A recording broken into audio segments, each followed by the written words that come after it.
Or you can't even really hear it, so it's fine. Cool.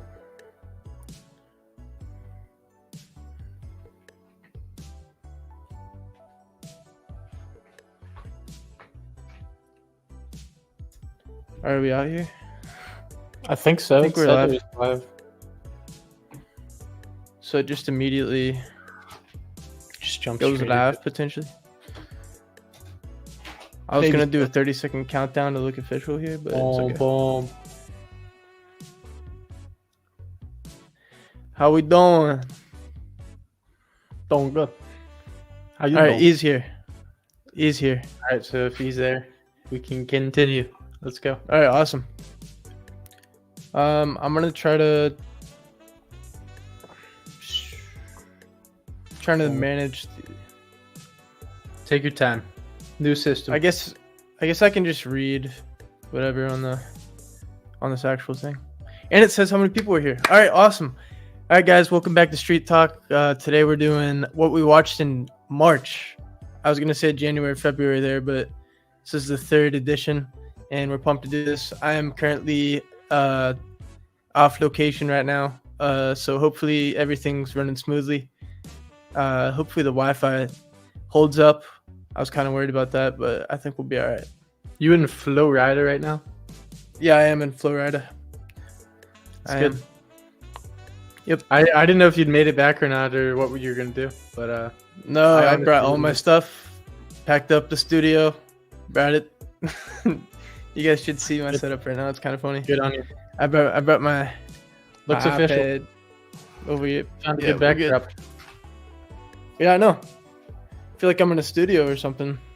But I know, guys, thank you guys for being here as well, because I know Caitlin Clark's playing like LSU right now or whatever. So our bad with the timing right there. What's the music? Is it too loud on y'all's end? Let me know. If not, we'll keep it riding. It's just we've got we have the ability to put background music on here, so. All right, Jake, you want to get into these movies here? Should we get into it? Oh wait, guys, happy Easter, huh? Happy Easter. Hope you guys had a great Easter yesterday. Yeah, hope you guys had a good one. We Zach and I made our way down to Dayton. Quick trip there and back, and we're back in the setup. So Nice, we're dude. ready to get into it. Ty, I think you are starting us off here with one of your all-time favorites. All right, as you guys can see right here, Haine. This is my favorite movie. It's a French movie. Mentioned it before in the channel. Don't click off right away. It's international, but we'll get into some good movies after this. But this is my personal favorite. I just like the aspect of it that it's like these 3 friends, and it's a 24-hour day, and it follows them in the streets of Paris, and they're like kind of in poverty. The police are being like, there's like a lot of police brutality going on, and they're trying to like figure out how they're going to get out of the city, like what they're going to do with their lives. And it's a great watch. And first time I watched it, it reminded me of Stand By Me, which was my original favorite movie. And I also love Ferris Bueller's Day Off. So if you like those two, I'm sure you'll like this one. And I just love watching international films, just because you get like your whole world opened up to like a new country, a new way of living. And this one's tension just builds throughout. And it's also shot in black and white, which is pretty sweet and stylistic. But it's more to show that it's not about the cinematography, but it's more about like the story and like why it's so meaningful. This one's an all-timer for me. I will continue to watch it like every few months, and I love revisiting this thing. It never gets old. Yeah, gotta keep it fresh on the mind if you gotta back it up. So, but it's the rule of threes, like you said, with the 3 characters. It's funny enough, I have a bunch of movies coming up with a bunch of aspects with 3 people or 3 different storylines and stuff like that. I think that's just something innately that's a part of like storytelling, and there's a good way to do it that people find satisfying. because you got three different like types of characters. They all kind of like play different roles in the plot and stuff. And so this one's good. I don't know if you said, I might have missed it, but you like this is like revolution in France. Yeah, like it's kind of like what it's like. Basically, the police they're having these riots in the streets because like the police are just like kind of going out and abusing their power, which like we saw in America. Like I don't not like saw in America, but like there's been like riots in America. I saw it around the time a lot of that was going on. Not that I was like participating, but it was just like cool to see.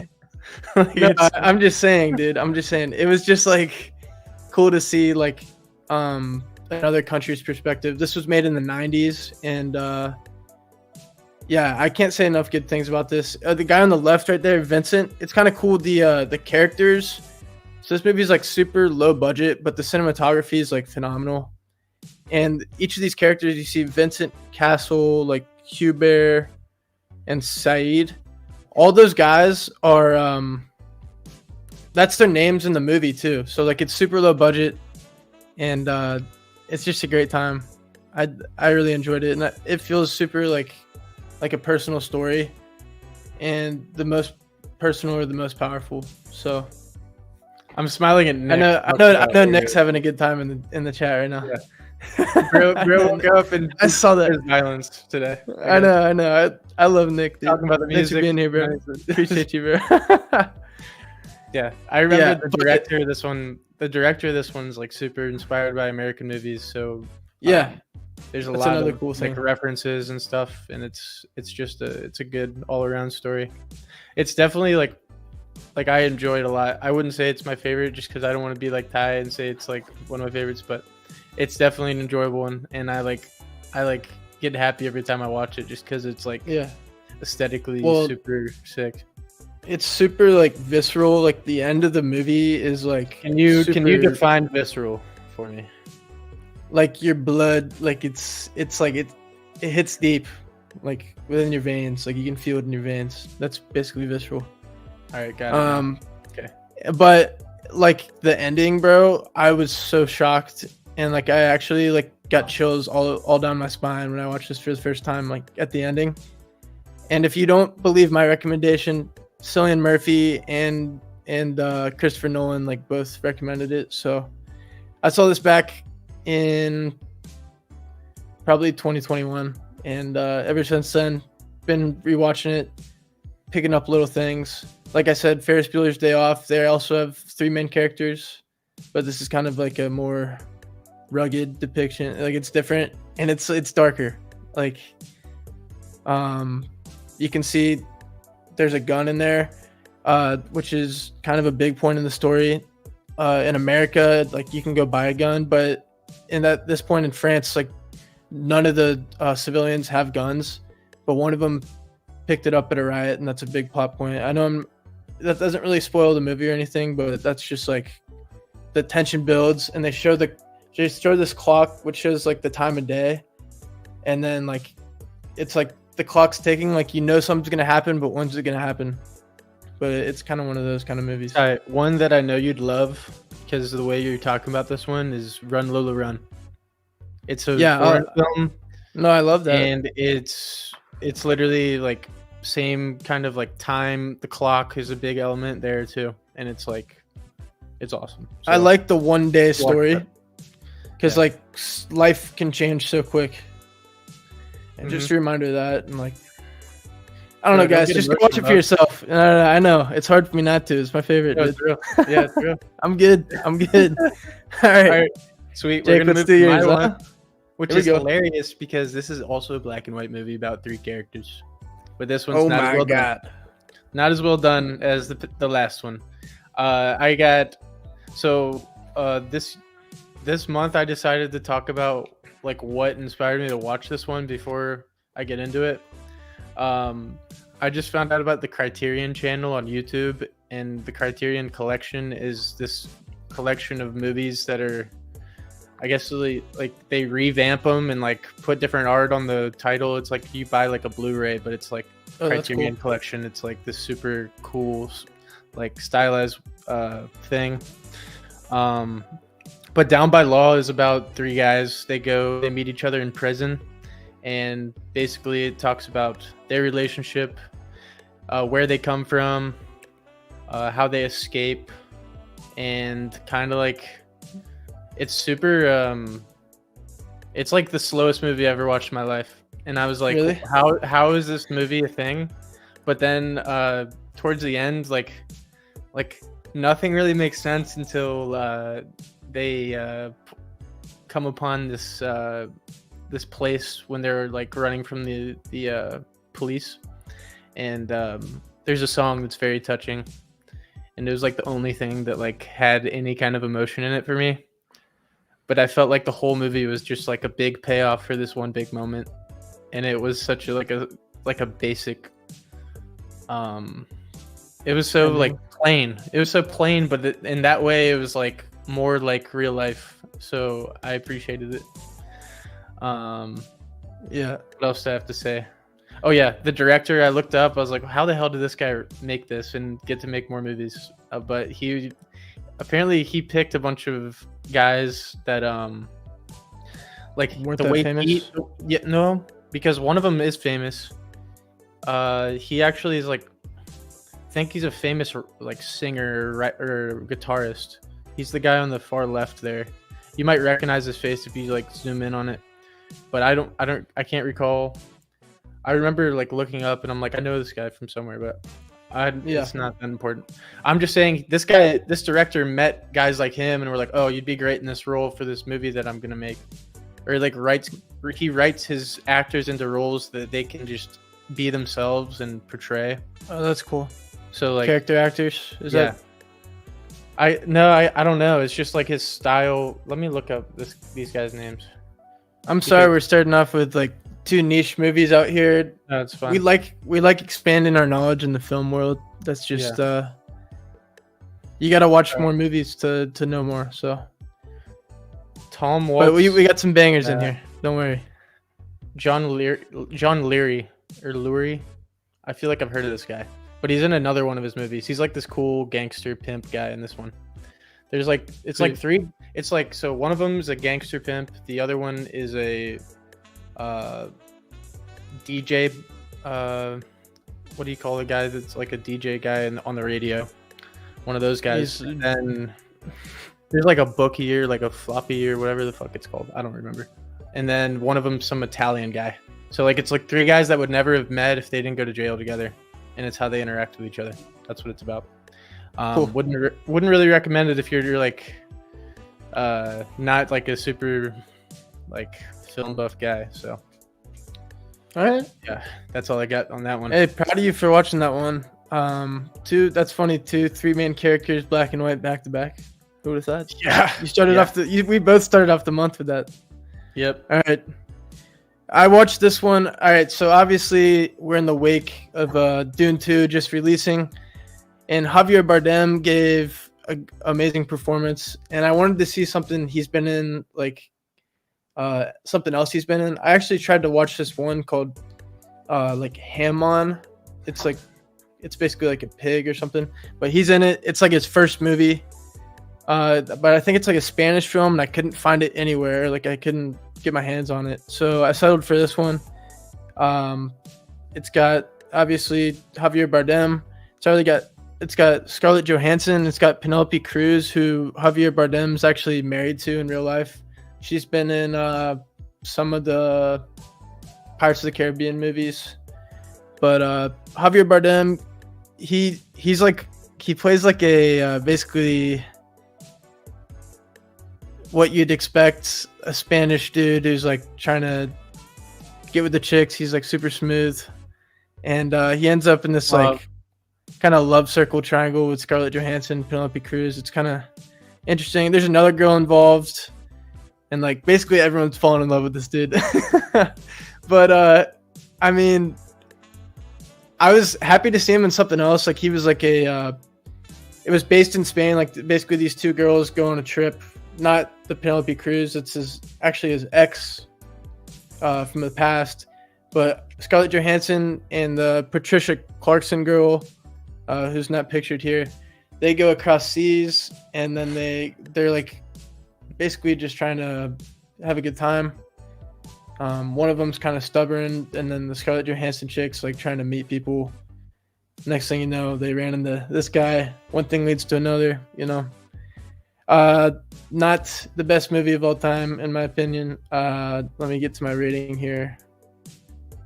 We're going to start rating these two. I'm sorry, Jake. I didn't rate. Haine, obviously, 5 out of 5 for me. Yeah, down by law, we go 3 out of 5. Yeah, Nick said he'd add it to his list. I'd hold off on the list until we get to the good ones. My next one, you definitely should add your list. I'm just letting you know now. Yeah, don't add this one to the list. You don't have to see this one. It's I don't think you need to. I gave it a 3 as well. But it was cool to see like Spain a little bit. But definitely like early 2000s movie for sure. And young Scarlett Johansson, if that's appealing to anyone. All right, Aaron, how do we feel about this one? Let me know in the chat. All right. I wanted to see Javier. All right, dude. All right. Oh, baby. All right. This one, The Long Goodbye, has one of my new favorite quotes. This guy's known as the Marlboro Man by his buddies in there. Dude, it he's looks a private badass. detective. He says that's okay with me, and like he just kind of. He's like super nonchalant. He's like the most nonchalant guy I've ever like seen in the movie. Thomas Flight was the guy who put me on here. I'd like subscribe to his Patreon, and he talks about movies he watched, and I was like, he watched Chinatown, and he was like, I prefer Long Goodbye when we're talking about noir kind of movies. And It's a noir. when he watched noir. yeah, Let's so go. he compared it to Chinatown, so that's kind of like what you're getting. But I love this movie. I love the opening scene. It was one of the, I was like, this is good. This is good. I like it. It takes its time. But then at the same time, you don't know what the hell, how everything connects until I guess the last scene, which is impressive. I really don't like have a lot of movies where I can't like predict how it's gonna play out. I was a little confused on a few parts. Like it felt like they were running low on like maybe some budget costs. Like there's a voiceover in a car at the end where they were listing off a lot of like dialogue that was helping everybody understand what the hell was happening. And I needed that, but like I wish they could have found another way to do that. But everything else, like the whole vibe and the whole like aspect of the movie is awesome. Be careful not to watch this if you're younger. There are this guy's neighbors are like topless hippies, so that is kind of like shown across the way often. Just want to let you know that. But everything else, chef's kiss. I think this is my favorite movie on the list. 5 out of 5. I'll give it a 4.9 just because of the little. You don't have a 5 this month? I don't know. We'll see. I might be wrong. But right, if you want to go back and make it a... All right. Hey, it's not easy to get a 5 on Jake's list, I'll tell you what. All right, this is what I got next. I already made a movie review on this. Jake saw it as well. I saw... Can I talk? I wasn't done yet. On my, I thought... my bad. My bad. I thought you were done. Yeah, I know. Just wanted to like let you guys know this main character is like super cool, and Elliot Gould is his name. He's Philip Marlboro in this one, or Marlowe. They call him Marlboro Man because he smokes so many cigarettes. It made me want to smoke one. But come on. But oh yeah, he's in Ocean's 11. He's the old guy with the glasses. So I thought that was a funny way. He's in his prime in this one. 6'3" stallion. Arnold Schwarzenegger makes an appearance. He's the old guy with like all the chains. Yeah. Oh wow, he's a beast. All right, that's all I got. There you go. All right, nice job. All right, this one we don't need to say much about. I got another one. It. I got another thing to say. All right, we're going back. Good thing I got this all dialed in. Yeah, we're I'm all good. down with So the music throughout, we got one song called "The Long Goodbye" that plays throughout in different settings. I think John Williams was in on the production there, on the composing. It's like every scene they somehow, like, he went to a bar and the pianist is playing "The Long Goodbye." It's on the radio, "The Long Goodbye." Like, so like there's this constant flow of like this one like song that's throughout it, and I thought that was like super cool the way they interweaved that. All right, there we go. But it's like Boom. different people are singing it. Yeah, it's like a girl will sing it, a guy will sing it, different Okay, vibes. that's cool. It's cool. Does he like acknowledge it, or is it just like It's just on in the background. Nobody acknowledges it.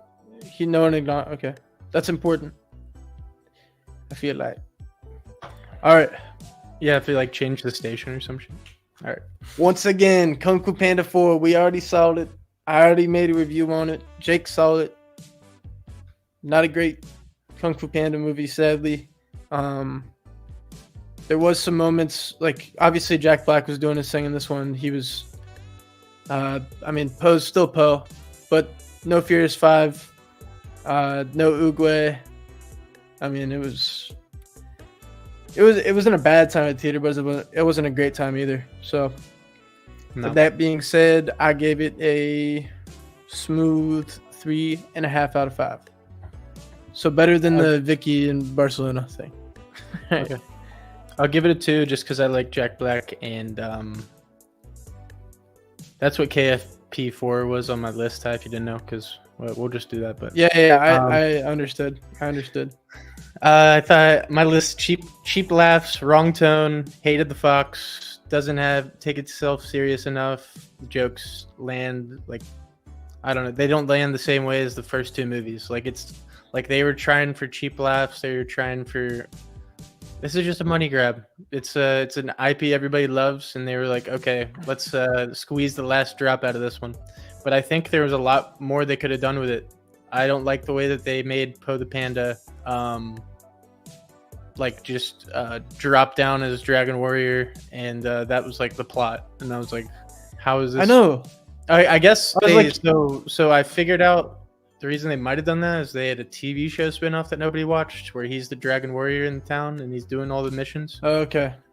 Yeah, like, that's I true. didn't see him, and I've only seen him in the last two movies. So, like, I was like, why the fuck are we dropping the title already? He's in his prime. Okay. Yeah. But so that part pissed me off. I thought Master Chief, it was like wasn't himself. They were like forcing these words to come out of his mouth. I was like, bro, Master Chief would not be saying this shit right now. Yeah. But, And then speaking of forcing words out of mouth, there was no words forced out of mouth for like Tai Lung was the only enemy who spoke, which stinks. Like the peacock from the second one, who's like an all-time villain in Kung Fu Panda, like didn't even get a word out. They didn't hire the voice actors. yeah, they didn't have the budget. So I guess Nick they had the budgets, but good, Nick. Good job. You saved yourself 2.5 hours of your life. Okay. Here we go. Next one. What a banger. Jake, you're up. All right, Ty watched this one, gave it a 5. I liked it a lot. Wouldn't give it a 5, but I liked everything about it. I thought I wasn't in the right setting to watch it and really appreciate it. I was with like Brad and Potts, kind of chilling, and like Brad didn't want to turn it up too loud, and I was like, "What are we doing, guys?" Like, I had to sing full blast. Yeah, I know. I mean, especially for those gunfight scenes, I bet it was. It even like shined through even on like the television set that we were watching it on. But yeah, thought Al Pacino did a good job. Like he had a lot of like weight on his character for his job, and Robert De Niro plays a super like buttoned up bad guy. It was pretty awesome. All-time role for Robert De Niro. I mean, he has a lot of great movies, but he was really cool in this one. Val Kilmer, I wish he would have been implemented a little bit more. But he was implemented pretty good, but I don't know, his character seemed like really cool, and I was like, Wanted to see The more. focus was on the two guys at the top. Like that's why, obviously, their heads are bigger on the poster. Like they wanted you to have this duality, a little between these guys. Yeah. So, I mean, it's really a 1v1, and then like Val's just kind of doing his own thing. But he had some cool scenes, like Jake said, that badass shootout in the street. If you see the movie, you'll know what I'm talking about. I'm not a guy for like to be like, oh, like guns, explosions. Like, I don't like that stuff. Doesn't do a lot for me. But in this movie, I was like, all right, this is. I felt like I was in Warzone or something. Like it was sweet. It was cracking sweet. Out. Nick makes a good point here, talking about the diner scene was all time. I think that moment where you have that mutual respect, it's like it feels like The Godfather. Like we're not gonna do anything about it because it's like this is the wrong place, the wrong time. But like we're gonna like respect each other on equal level for both our professions. It was cool. And I love a good diner scene. Tarantino has diner scenes mixed in his all the time. But if you haven't seen, what's the name of the director of this again, Jake? Michael Mann. He also made The Thief, which stars James Caan, young buck James Caan, 80s. I recommend you watch that one. That one's another one that gets put up right next to this one. Yeah. You should go watch that one. I will. Get Sonny Robin Banks, basically. I like that. And there's some really cool bad guys. Kind of like a cool bad guy underworld that you get introduced to in that one. It's pretty sweet. Nice. Good stuff. All right, Jake. I threw this one on. Me and Jake are twins, if you guys don't know. So this one hit a little different when we were younger. But I mean, it's just fair point. It is like, I mean, a Disney movie. But sometimes you just got these old Disney movies are bangers. Like, went back and watched this one. I love Dennis Quaid in this one, and then the mom's like super cool too. And then like obviously Lindsay Lohan playing two different performances in one. You gotta hand it to her. Like she did a great job, and I mean you would be convinced that she has a twin sister in real life. So me and Jake were always kind of butthurt that like. We weren't just in this because we were twins, you know? They just had to, like, choose a human who wasn't identical twin. All right.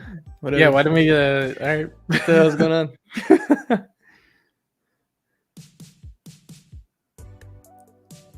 That was Jimmy. Sorry. Yeah, I was reading too. All right. That's all I'm going to say about that. And I gave it a 4.5, dude. I was feeling good after this one. Dude, I score these like right after I watch them. Nostalgia. So you're getting like prime time in my head right after I watch the movie, not like how I do it. Like separated. Yeah. So yeah. I gave it a 4.5. I was feeling pretty good after this one. That's good, man. I'm happy for you. A little nostalgia never hurt nobody. Yeah, that's good. It was good. So my next one.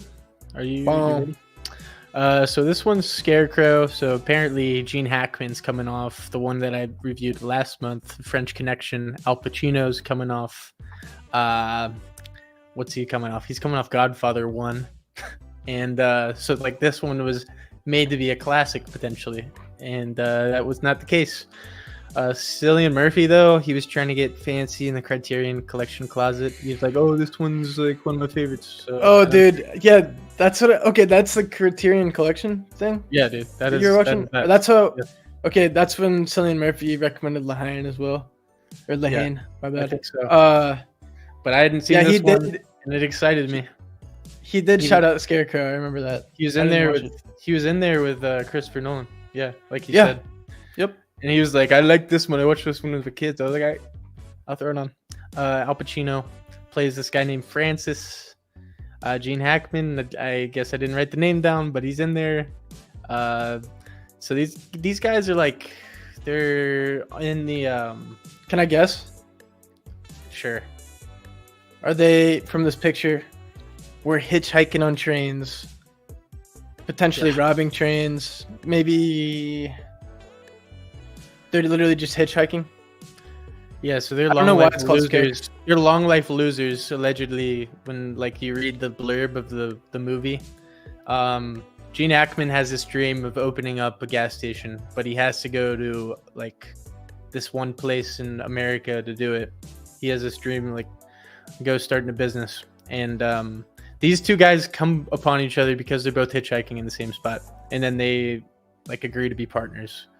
Gene Hackman's character, per most of his characters, has the biggest anger management issue I've ever seen in my life, and like these two characters you can't really understand because you can't really get into their psyche. You don't know like where they're coming from, so that like kind of put me off. But like there's definitely some character development that happens throughout this one. They go to jail, like shit happens, but you get to meet some people in both their lives that they knew before they met each other that they're trying to go like see and hang out with. It was just like kind of like a character study about people that are just kind of dumb and don't have a lot going for them. So that's kind of what it was. And I was like expecting a lot more. Al Pacino. Is it like German or something? Like what's that like? No. What's this? Did I like? I don't know why that one has that. All right, yeah, my bad. That's just Scarecrow in German, I guess. I don't know. I read the wrong title, but here, let me see real quick. Jace Goated. When are we getting updated NCAA 25 talk? If you actually watched McAfee show today, my dad mentioned a few things. And he said games coming out in July potentially. Yeah, and then there's some commentary by different commentators, not just Dad and Fowler. Yeah, we already broke that news, but I don't know. I talked to my dad yesterday, and I think we're gonna get that guy on potentially soon. Maybe like next week. I'm currently out of town, but people know what guy you're talking about. We have a guy on the inside of NCAA, like is part of the dev team. I think that'll answer other questions that he's allowed to answer. So stay tuned. So go leave your question on the video that we made, and maybe it'll pop up next time. All right. You could throw one of those out there as one of the notes, like that you can like post to subscribers. Say, I could. You do one of those. Yeah, I could. Let's do that. I could do that too. All right, so let me see what else I want to say about this one. Gene Hackman's character for some reason wore a lot of clothes, and that's a symbolic reference in this movie. You start to figure out what's like they literally say the name of the movie in the script, so like multiple times, so you kind of figure out. I'm like a scarecrow. I got a lot of clothes on. No, it's about why do you think scarecrows? Why do you think crows? Do you think crows are scared of scarecrows? And he's like, I don't know. And he's like, they think it's funny, so that's why they don't mess around with them or something. I don't know. It's like it's a different life perspective. Al Pacino's character is like super nice, and this guy's super mean, and they together are better for each other in the end, potentially. Okay. Yep. That's all I got. All right. Ooh, Jake, did you end up seeing this one? Nope. Dang. All right. Perfect Days. It got nominated for an Oscar, and I'm gonna say that like this was one of my favorite movies that I watched this month. I keep like thinking back on it, and I want to rewatch it like again. So let me just say this guy goes around and he cleans toilets in Japan. It's actually like a German film, but it's Japanese setting. And this guy, you literally just follow his lifestyle. There is some like little ripples and things that happen in his life, just kind of showing that like not everything's gonna like go according to plan every day. And it's just like Perfect Days, like you can just see the appreciation on his face. Like he's just like a happy dude, just doing his life, staying in his lane. And he also listens to some oldies on the way to work, which I really appreciated. And the cinematography in here is great. and it's kind of cut up cool where like every time he goes to bed, like it's like a dream sequence. It's like kind of like what his brain's kind of imagining, but you can't really like tell what it is. Like it's like maybe some like leaves will like blow in the wind or something. But it's like a really chill movie. I recommend turning it on if you're like by yourself. It'll just make you appreciate life. Yeah, nice. Zach, I got the I1 game on right here. Let's not talk too loud, huh? Sorry, keep your mouth from the mic a little bit for me. All right, you just hit me in the ears pretty heavily. Nick asked a question. That sounds like a good movie time. I'm not trying to just dismiss you. I think that sounds like I'd need to watch it. Nick said, "Do you think this is the first movie that started saying the title?" No, it's not. I don't like that trope when they like go on the nose with it. That this is what you should be like focusing on. Like it's the name of the movie. I don't know. Jake likes you to be like, oh, it's called that because of this. Be like Deer Hunter. That's the last movie I just watched, and they didn't tell me shit, and I don't know what it's about, but I liked it.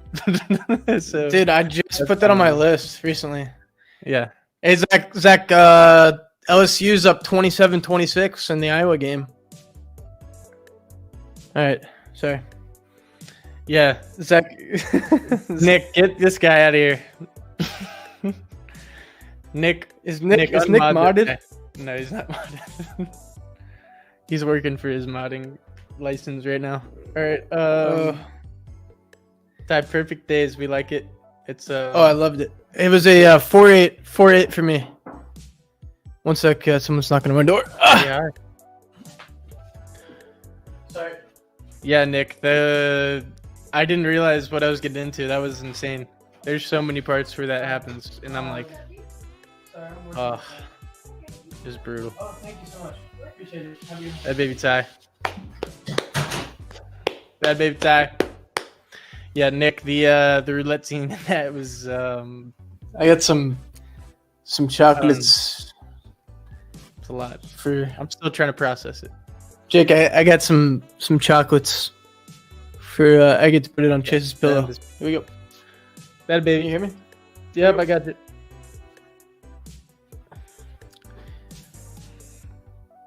I think every scene with the Russian roulette is high stakes, a lot of like anxiety. Like, from my point of view. Dude, there's a Russian roulette in Haine as well, or Haine. Yeah, not like Deer Hunter. They kind of took the reins with that one. No, I know they did. I know it's like I've seen like the pictures. I didn't know. Dude, isn't like Christopher Walken in it? Yeah, Christopher Walken's in it, and then he's like a young buck in it. Yeah, he looks pretty swaggy. You can't lie. Yeah, I'm pumped to see that. I literally just put it on my list. A little bit about it at the end when I get to it. All right, sounds good. Yeah, just look. Perfect Days right here. A poem of extraordinary subtlety and beauty.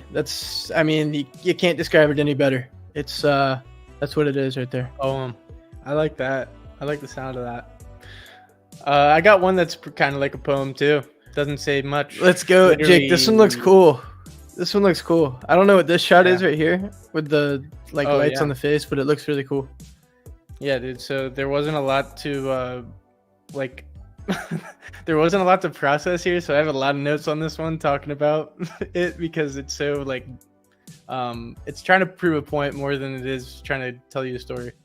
So Dragon Inn is basically the movie that's playing in this movie theater for the last time before the theater gets shut down, I guess. And it's like it opens up with a full theater, and then it cuts to the modern day, and we got it's a pretty dull theater. The lady who works there has a limp, but there's super long quiet takes, and I don't know, you got to really be like a film nerd to like this one, to be honest. So all right, I'm precisely that. I'll write it down. Here we go. Come on. The camera only pans. The only time the camera panned was to follow like this woman, but like most of the shots in this movie are literally just a camera on a tripod facing a direction, and you wait until the characters like walk into it or like walk away from it. It's like pretty standard. It's trying Like, to. how are we discovering this movie? So my friend Mallory hooked me up on this one too. She was the one who recommended Run Lola Run, and then Wow. Yeah. So she I guess she has a few tricks up her sleeve. She knows where these movies are. I've never heard of. Do you see what it says top right on the poster right here?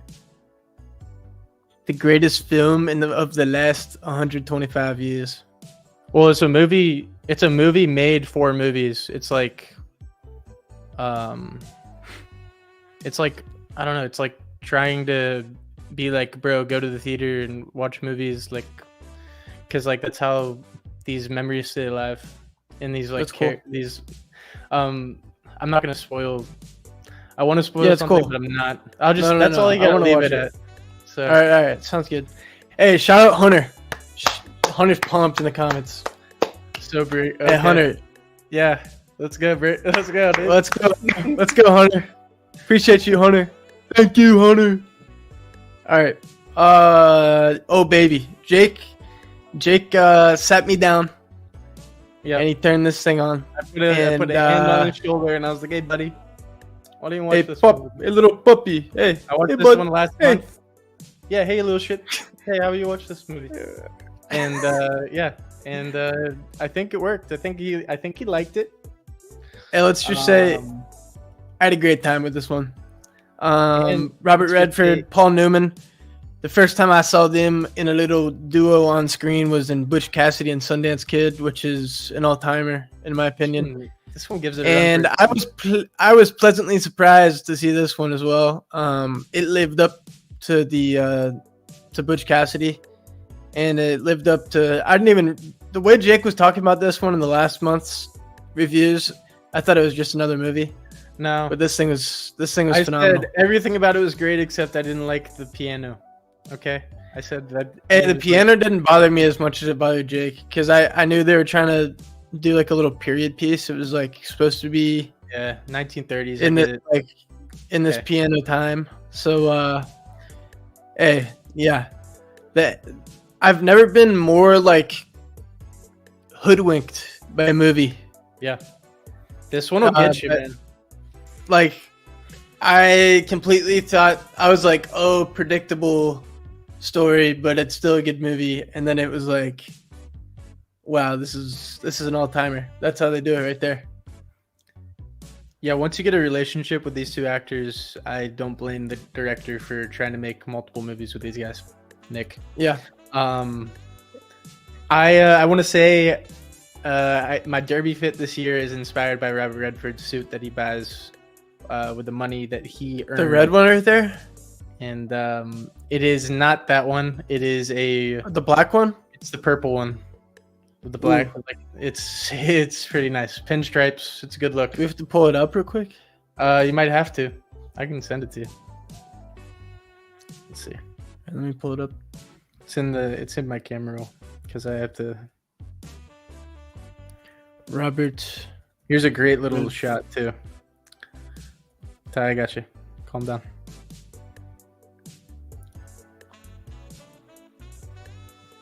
This is how I'll be looking on Derby Day. Is it the hat? Are you doing the hat? I'm doing all of it, actually. So. All right, hold up. Did you send it or are you sharing it? Can you share it?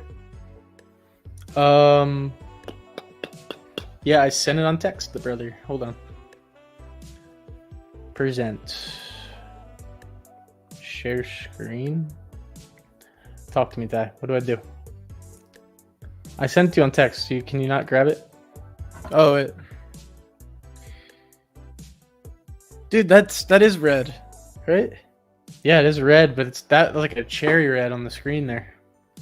A little burgundy. This is like a burgundy, like brownish red vibe with a sick hat, and that's what I thought it was. Let me just pull that up then. I can show the camera. I'm like so dumb sometimes. I swear to God. Okay. Tye, can you put me bigger? Yeah, I can.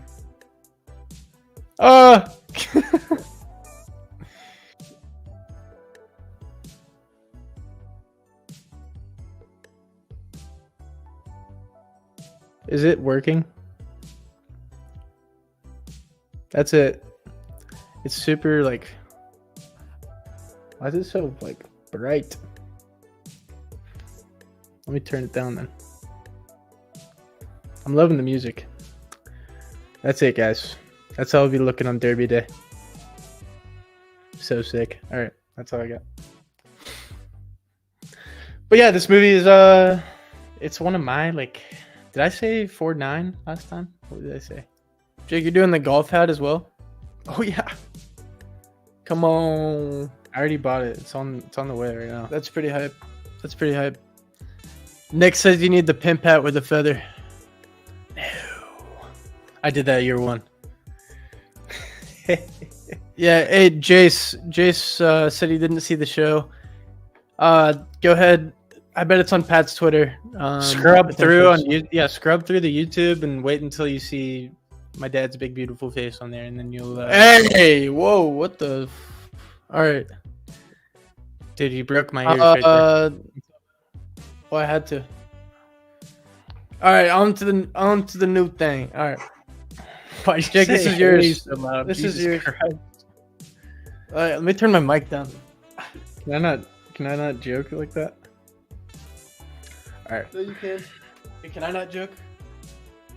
Yeah, that's fair. All right. Annie Hall.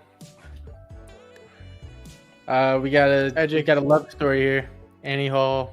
This one's from the book that I'm trying to read. It's kind of like one of those ones that I gotta watch. I got most of my movies from here on out are ones that I'm watching so I can like, because this list has like some of the best American movies that have like staying power. Annie Hall's on there.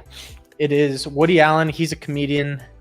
I didn't know about his past as kind of like I guess he has kind of a questionable history when it comes to some weird stuff. Like I think he dated his he married his daughter-in-law, I believe, or his stepdaughter or something. But anyway, he's good in this. He's good in this one. He's good in this movie.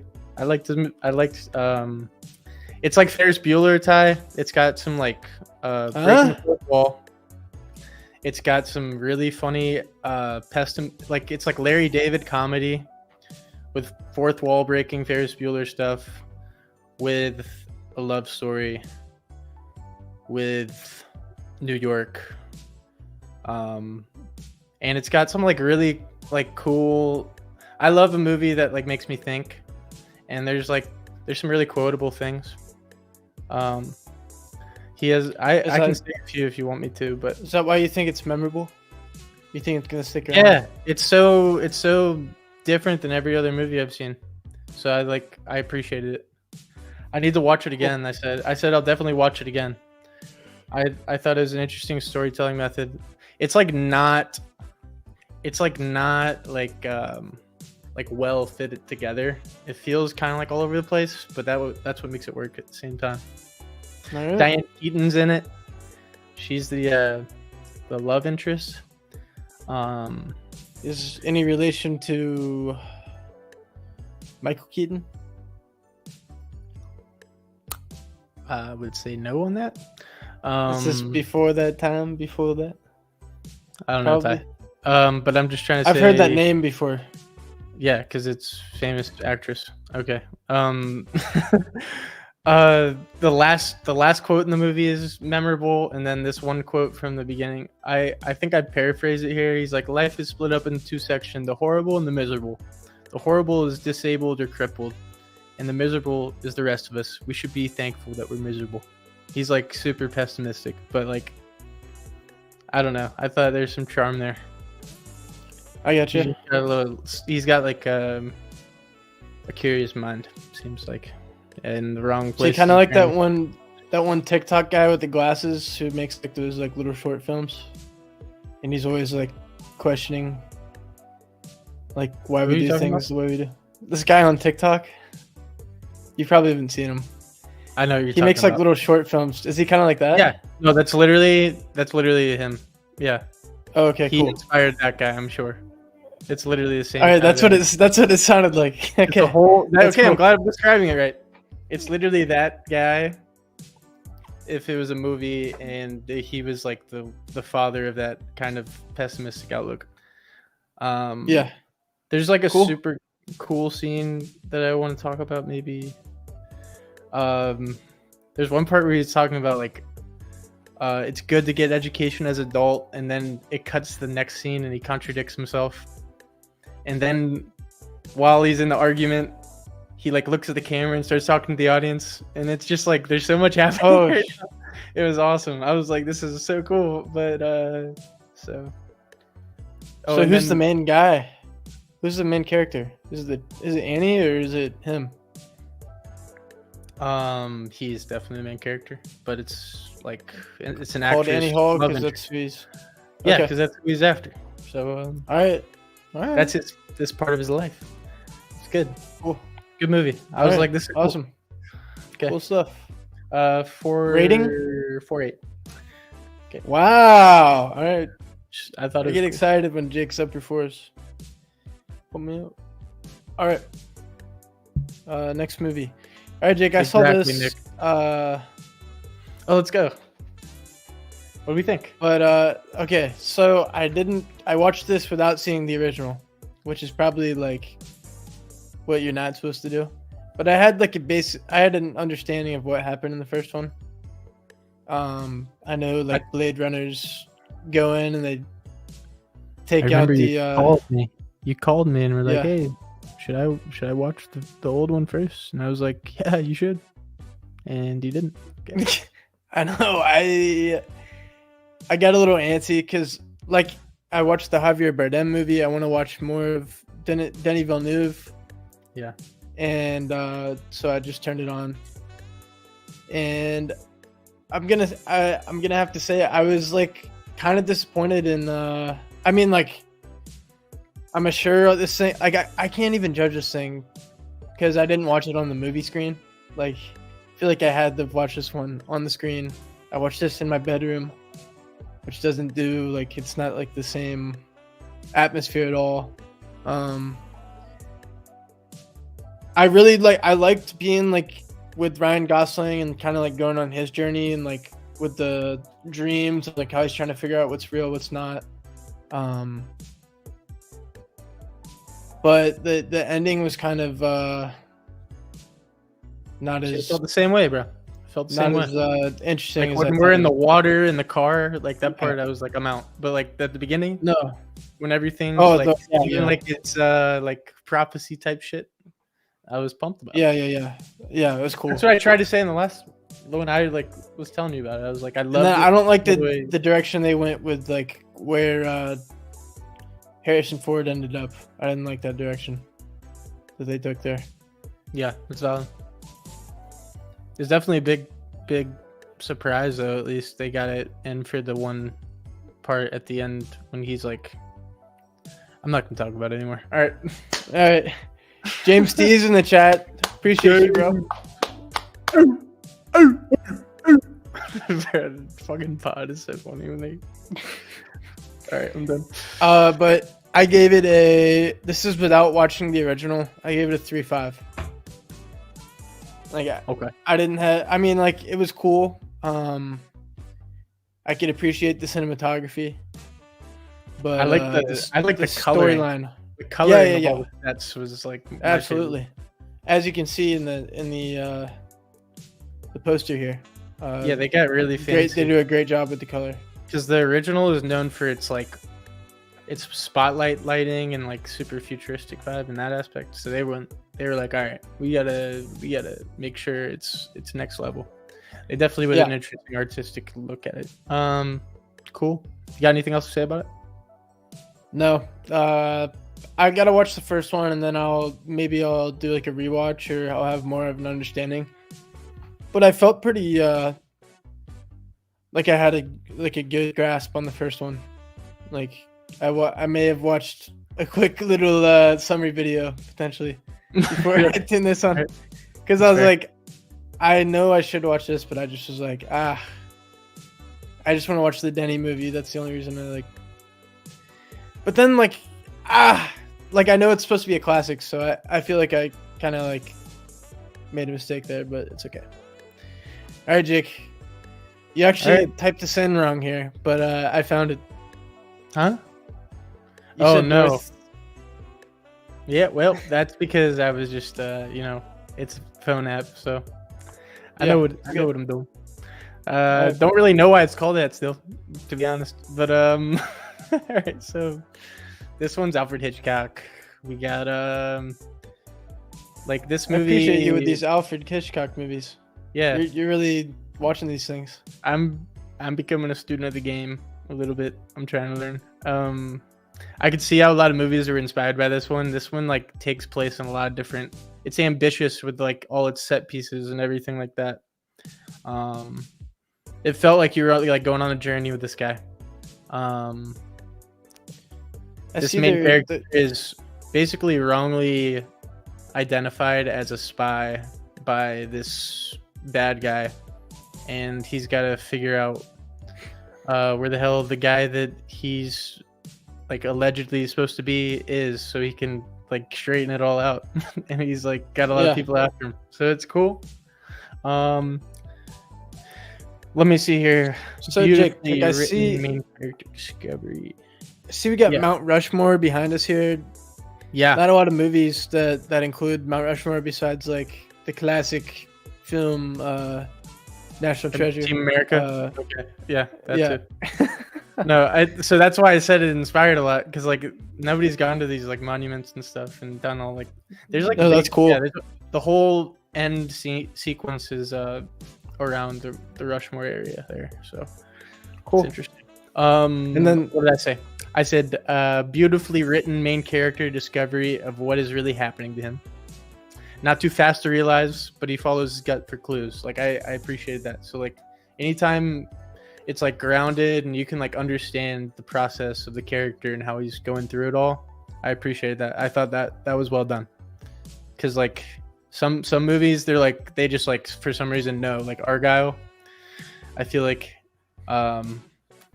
I don't know, it just did a bad job of a similar kind of way of like traveling around. Oh yeah, I know. And like this guy naturally starts to figure out what the hell's happening. We got a good actress in here. She does a good job. Yeah, man, I like this one. But I gotta say, this shot right here on the poster looks like Indiana Jones and the Last Crusade, with the plane chasing while he's running on foot. That's why they picked it. That scene is that like scene that was not my favorite favorite Spielberg? Oh, I'm sure that it added to that. Maybe it was the first time a plane was, or like one of these kind of planes was in a movie. This came out. I mean, I'm saying like the plane chasing a dude like down the open. Yeah. James says the poster reminds me of Catch Me If You Can, which is an all-time movie. It is an all-time movie. Yeah, it definitely has that.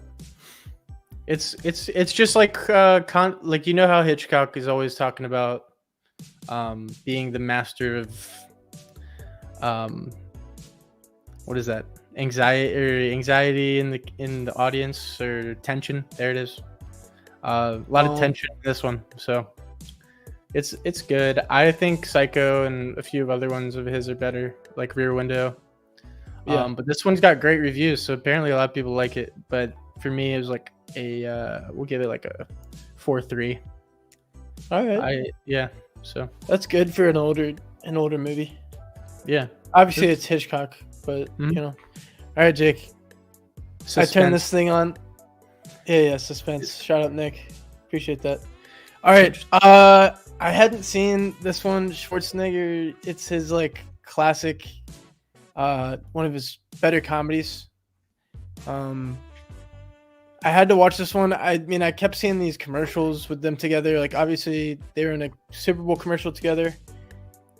And Nick's saying they're doing a sequel of this one, I believe. So they have been like teasing at it, and I had to go back and watch it. And I had a fun time with it. Danny DeVito, hilarious in it. He's like super pessimistic.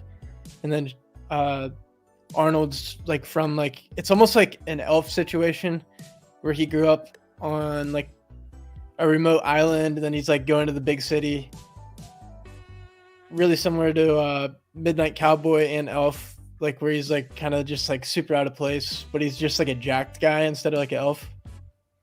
And he like kicks ass and has a good time with it. Looks like this movie was like really fun to make. I feel like they had a good time making this one, and I gave it a 3.7. I didn't. I didn't highly rate this one. It didn't get into the 4 territory, but I did have a good time with it. It was fun to see a young Danny DeVito. He looks exactly the same. Like he hasn't aged at all, which is hilarious. Or I guess he just aged too young, and it just sticks. Yeah, I don't know. Hey, you got some movie slots, so yeah, yeah. Dude, did you know Danny was he's the guy in One Flew Over the Cuckoo's Nest, like the little guy? Yeah, I knew that. Dude, I don't know what kind of makeup they did. I was not under the impression that was him at all. That's what he looked like when he was young. Yeah, I guess so. All right. But yeah, twins. I saw that. And Nice. I am a twin as well. So There we go. it's fitting. You've been It's fitting. doing 2 twin ones. All right. Yeah, I got Good 2 one. twin moves down. Huh? It's good. Come on. All right. All right, Jake. Another oldie Sticking- for Jake. Sticking back to the book here. We're still Boom, boom, boom. yeah. I'm grinding. Taking body blows. out here. Yeah. Treasure this year. So this one has Humphrey Bogart. Humphrey Bogart as the main character here. This one attacks the theme of greed, the theme of if I was thinking about this, if I was in my English class back in high school and we needed to write about a theme for a movie, I would have watched this one and talked about greed, and I would have had like plenty of pages to talk about it. This one's super interesting. It's got a prospector that inspired the way in which prospectors are portrayed in like Toy Story 2 or something like that. This guy's super loud and he talks like he's I don't know, part of like that Christmas animation. The guy who's like the prospector who goes like nothing. Oh, Like yeah, shit like yeah, that. yeah. I don't know. Gold. He's just loud. He's just loud, but we love him for it. Silver and gold. This one has 3 characters involved in it. Yep. I sung that way too much on the ski trip. I don't know why. You were singing it while you were skiing, or? Yeah, Zhivago. Yeah, every time it snowed, I just was hitting it. Oh my god. This one follows 3 characters. They go up in the mountains. They find some gold. You kind of see it unfold from there. This was the first movie I think that really had a big spin on the modernist kind of movie, where you expect it to go a certain way, where you know the ending, and then it just kind of turns on its head. This was one of the quickest, and I love the way they did it. It was like everything changed in the blink of an eye. You expect the camera to cut to another angle, and it's done already. So like it's that was pretty powerful. And then it has an optimistic view on life that you might find in it, some viewers, and this is an interesting one. Definitely fell asleep the first time I watched it, but we threw it back on, got an energy drink, understood it, processed it, Oh my got it. Signed, It'd be sealed, like delivered. that sometimes. It'd be like Yeah. that. It was slow at the beginning, I can't lie. Yeah, I bet. Um, Humphrey just Bogart's for- sweet though. He's cool in some. I've Yeah. seen him in a few movies. This- Obviously, yeah, Casablanca great and something point. else. Great point. This movie, and then the one that I'm about to, I'll just tell you what it is. Maltese Falcon and the Treasures Here, Madre is what Humphrey Bogart was known to be as an actor, which is a guy that doesn't stick his neck out for nobody type shit. That's what he'd say. Literally not a line from Casablanca before his character arc changes him. So that's what these 2 movies created, like What you thought he was. Yeah, created what you thought he was, but it made Casablanca better because of it. There we go. What's Nick saying over here? Is the energy drink a pedicure for what? Pedicure. Do you get a pedicure to get some energy going? The energy drink. What does that mean, Nick? Can you please elaborate on what the hell that means?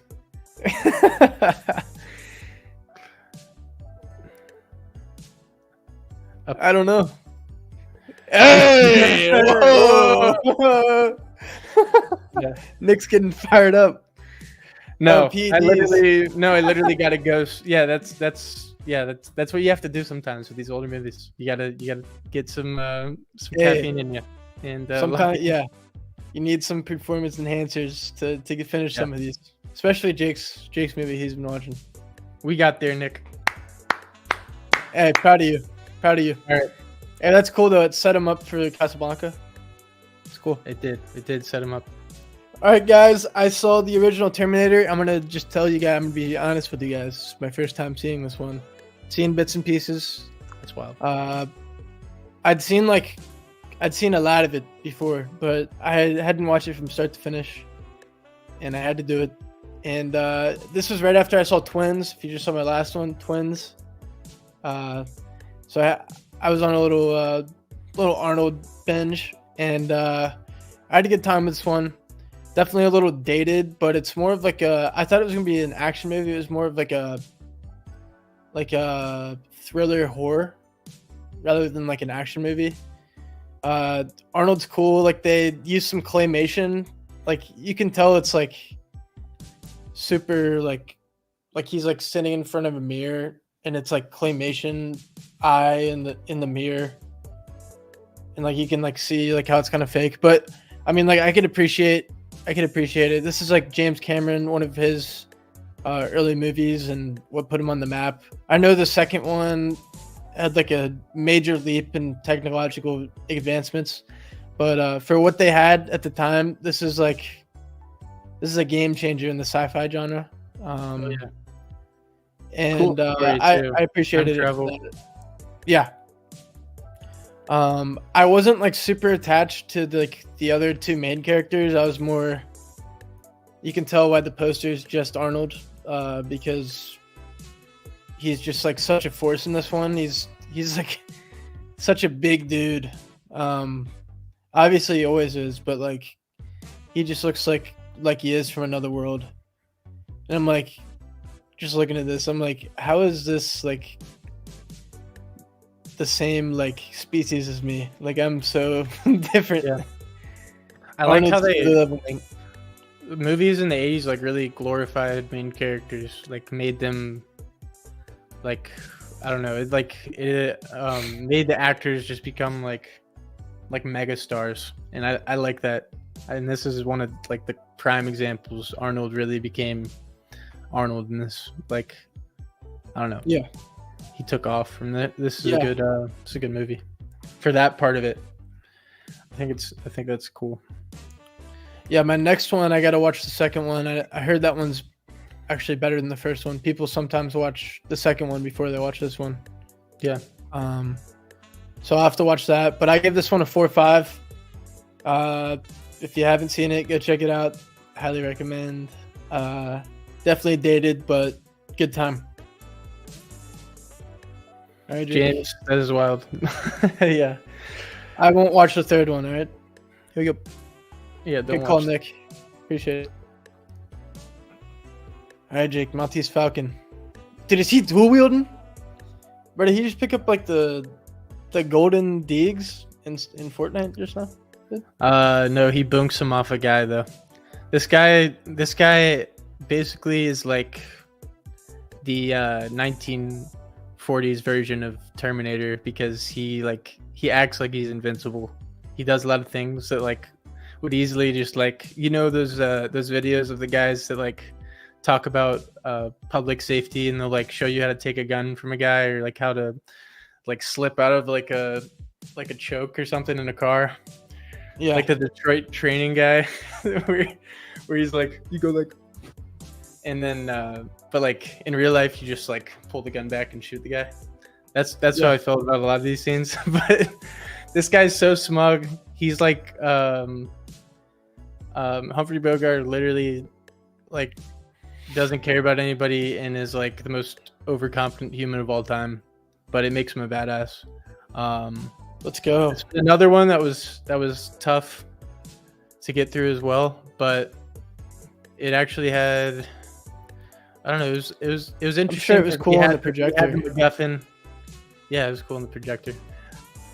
Cool thing about the projector is it does the dimensions of the movie. So like if it's made in like 4x3, it literally blacks out like the sides, and it looks like you're watching like a square movie. Holy shit! I love that part of it. Or like Revenant, where it's like it's squeezed down. Like I literally, you don't get like big black bars on your TV screen. It's just like kind of like the wall. How about if you watch like Dune? Does it like change like dimensions, like halfway through? Because I know that one did. Yeah, probably, or like Asteroid City or some shit. Probably do it all. Yeah. But anyway, cool. Humphrey Bogart, he takes the reins in this one. This is one of the most famous noir movies that really kind of inspired the genre, I think. And yeah, that's all I got. I know it's based on a book that we actually read, one of the few that we read in school. I read this Maltese Falcon book. I don't know if you did. Yeah. I don't know what that's about, but I know that same thing. I like a little MacGuffin. It felt like a little bit of like Indiana Jones kind of inspired, like we're talking about a relic or something. Yeah. Like that idea is like a cool little like thing in movies that I enjoy when it's like we're talking about. I'm a history buff. They like added a little historical context to it or something. It's cool though. I compared to, I think it was better than Sierra Madre. All right. I think it was better. So I'll give it 4-4. All right. Sounds good. Yeah. There we go. All right, Jake. My other Denis Villeneuve film, I watched Sicario. Heard a lot about this one. Emily Blunt. Me too. Josh Brolin. And then Benicio del Toro. It's really cool. You go into this thing, and Emily Blunt's kind of the character, kind of the classic character who doesn't know like what they're getting into, and you kind of learn as they learn, which is, I enjoy movies like that because they're explaining things to you, not just like directly through the characters, but like kind of like through like what she sees. Like you're kind of getting introduced to a world, just like in Avatar. Like Jake Sully's getting introduced to Avatar world and like Pandora and all that. Like you're getting introduced to this like Sicario universe. It's set obviously like on the border of, where is it, in Texas? It's like right on the edge. I don't know, but it's right next to Mexico. Like you could literally go right across the highway and it's right there. But I had a good time with this movie. Definitely one of Denis' best movies. Really? Yeah, yeah, I think so for sure. Nick Scroggins, the border scene is crazy. Feels very real. Absolutely. That was one of my favorite whole scenes in the movie. And then another shot is really cool. What inspired me to watch this, I watched the Josh Brolin most iconic characters YouTube video. I love those kind of movies where they break down their most iconic roles. And he was talking about one of the shots that he loved in that movie. And it's they're doing like an operation, and all these soldiers, the sun's kind of setting on the horizon, and like they just kind of like slowly walk for like 30 seconds like into the depths, like so like it's all black screen right here, and then you see like the horizon right here, it's like blue and like yellow, and you just see these soldier silhouettes just like descending into the depths, and like I just thought it was a cool shot. Yeah. Denis cinematographer is a goat. Seems like. I think it if it wasn't Greg Fraser, I don't know. Greg Fraser did the Dune movies, but Denis knows what he's doing, like directing. Yeah, I think it might have been Greg Fraser, but let me find out real quick. But I really enjoyed it. And then the Benicio del Toro was awesome in it. So Nice. I gave it a 4.5. Damn. All right. Let me figure I out think what Penny's the. best, and then you rank it like that. It's Dune.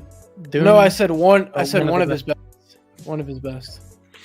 Okay, so there's a Uh, drop off from Dune. Sounds like. Uh, And Prisoners is probably up there. I'd put it over Dune 1. Uh, below Dune 2. Cool. I need to watch that one. I saw it. Um, Yeah, Yeah, I me can't too, find James. the cinematography. Nick asked if Hollywood should look at old movies and make derivatives off them. I'm always watching older movies and trying to think about how somebody like a modern director would tell the same story.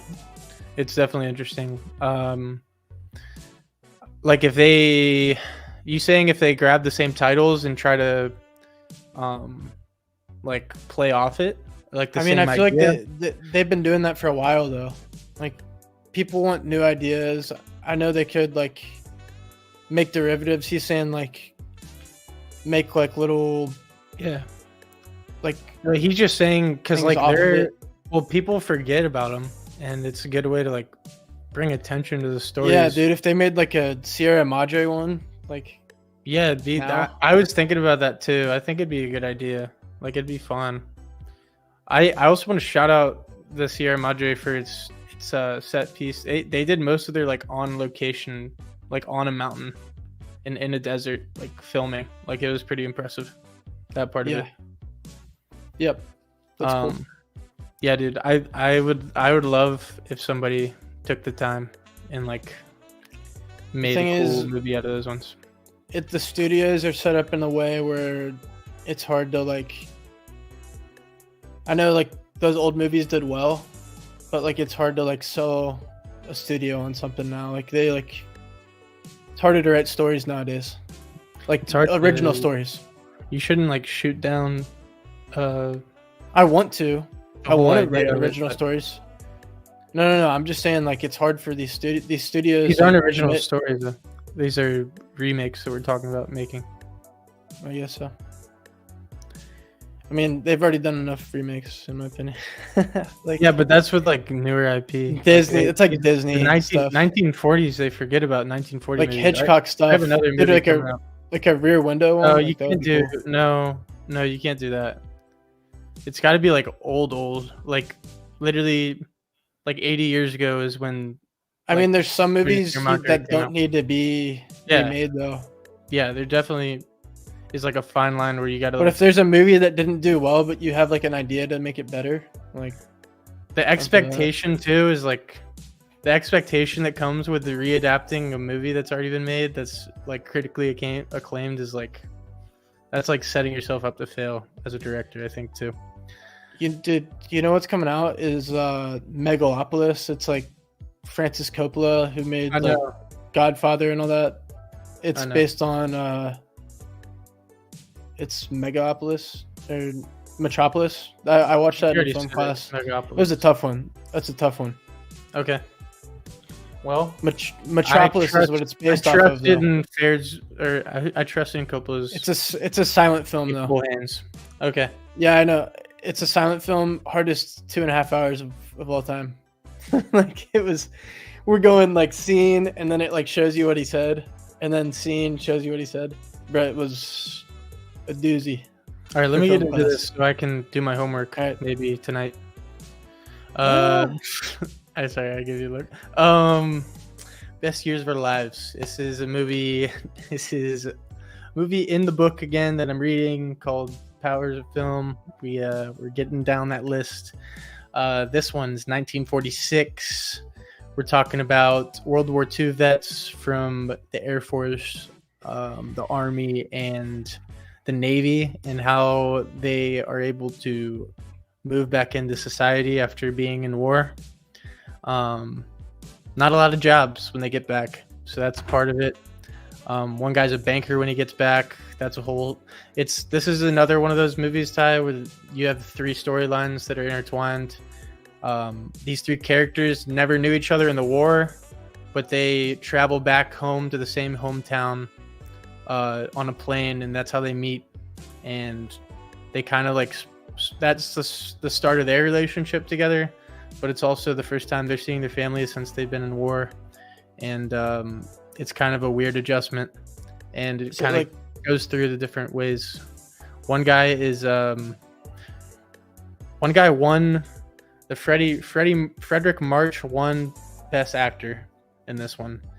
And nice. Then we got another guy that I guess they don't picture him there, but he doesn't have hands, and he was like he literally I think was a World War II veteran, and like he became like the symbol of propaganda for American film because he was so good with his hooks.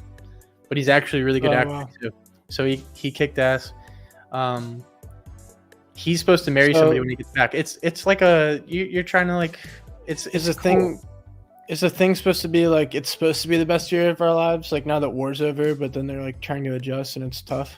Is that like the point of it, or is it different? Best years of our lives is a quote from one of the guy's wives. Like she says, "This is supposed to be the best years of our lives, and you're like not making enough money and shit." That's where the line comes out. But it's supposed to be a satirical maybe because people had a hard time adjusting when they got back. That's okay. That's what I meant. But there was like an assumption that everybody that came back from war was treated like a hero, and that's not the case. And I know that's what I was asking. Yeah, I know. I'm not saying that you were wrong. I'm just walking through what the story's about. So if you said it, then yeah, I'm doing a good job describing.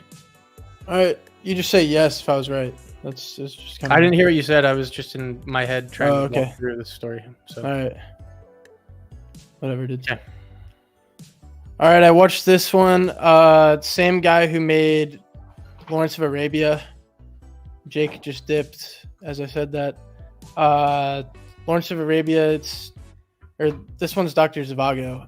It's an epic movie. Really long. It started out with Obi-Wan Kenobi in it, and that kind of hooked me in.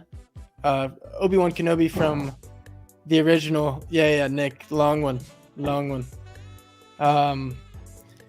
Jake, this one had Alec Guinness, the original Obi-Wan Kenobi, in it at the beginning. Don't talk too much about the plot for me, so I can watch it myself. No, it's okay. On my list. I was just saying that hooked me in, and then he like basically tells a story about a guy, and it's Dr. Zhivago, and it's just about.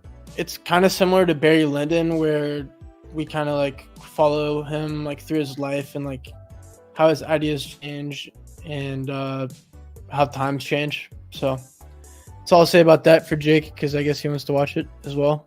I don't know if you heard me. It's the same guy who made Lawrence of Arabia, so buckle in for that one.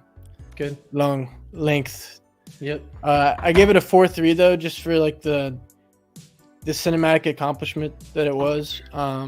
As you can see, bottom left, it was nominated, or it might have won 6 Oscars.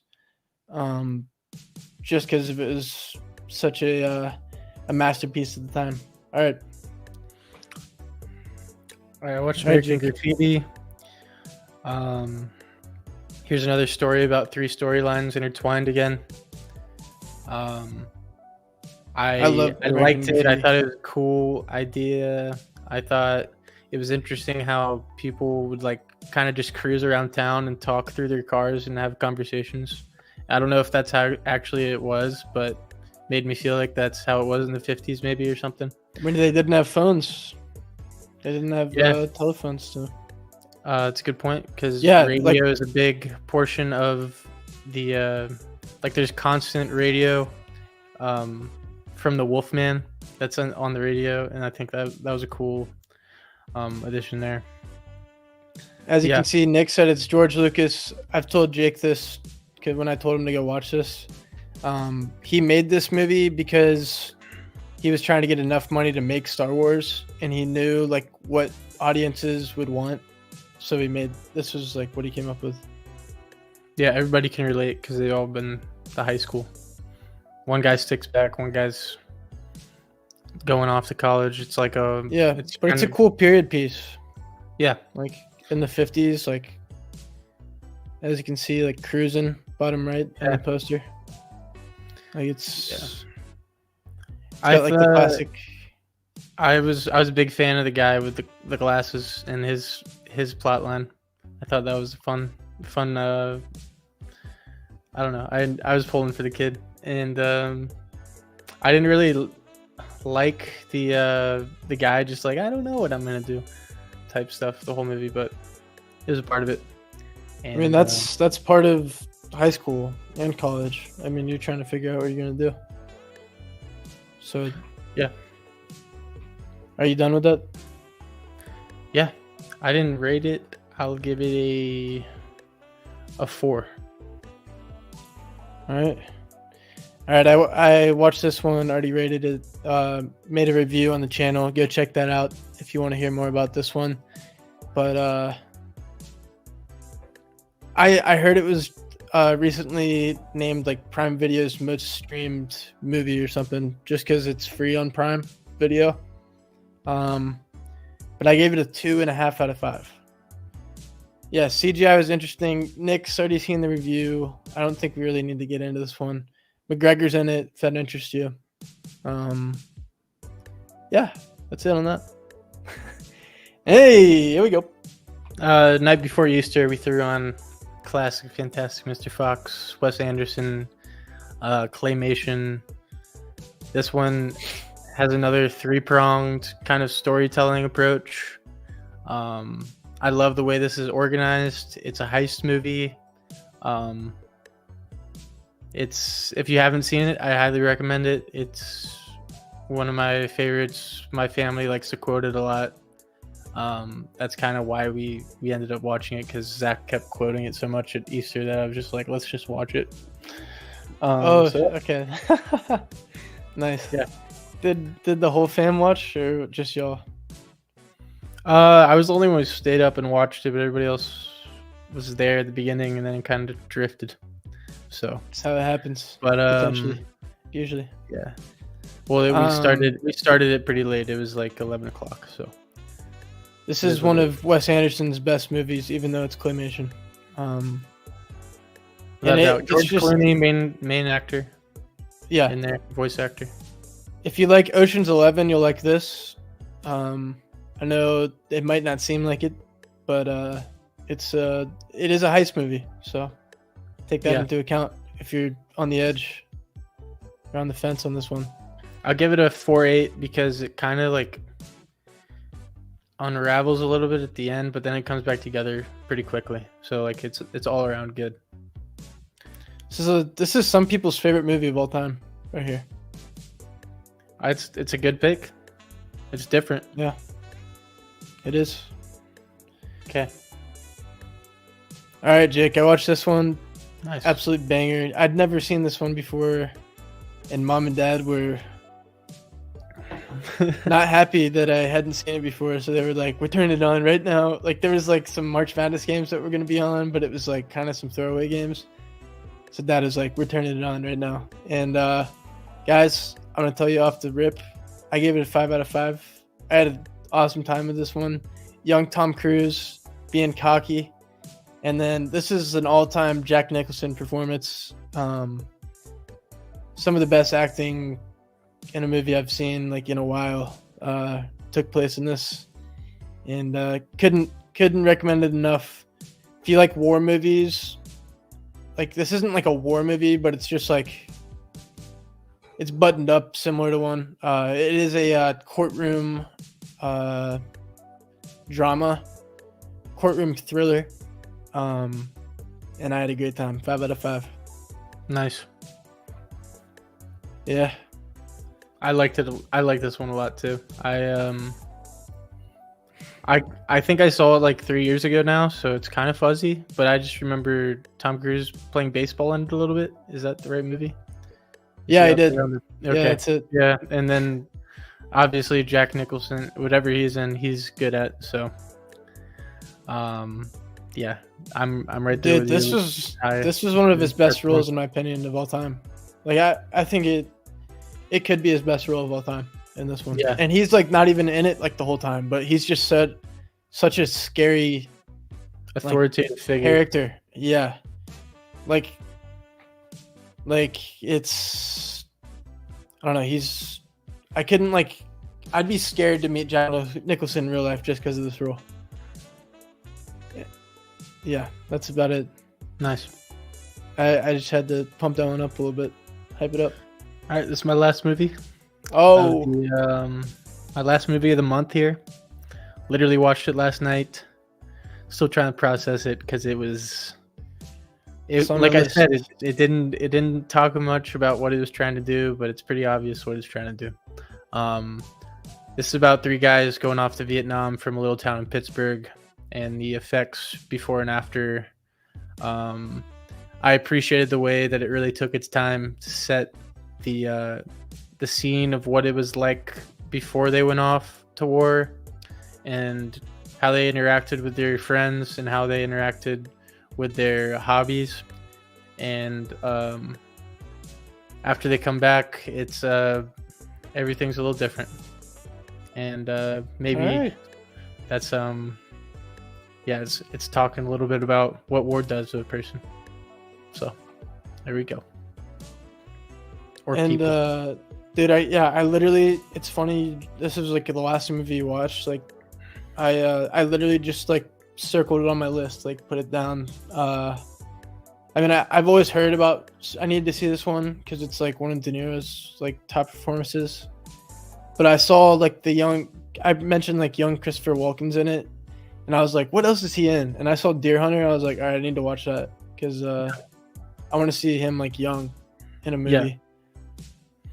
And I saw this red bandana on him, and I was like, red bandana, Christopher Walken. This Deer Hunter popped up. I was like, all right, not what you think. It's just not what you think, though. But I appreciate it. So, like, you know, I mentioned at the beginning, it's really setting the scene.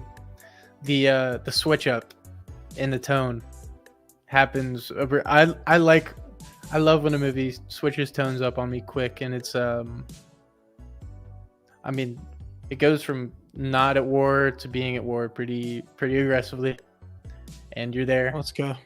And this movie definitely doesn't like skip past emotional scenes. It's you're gonna kind of dwell in it.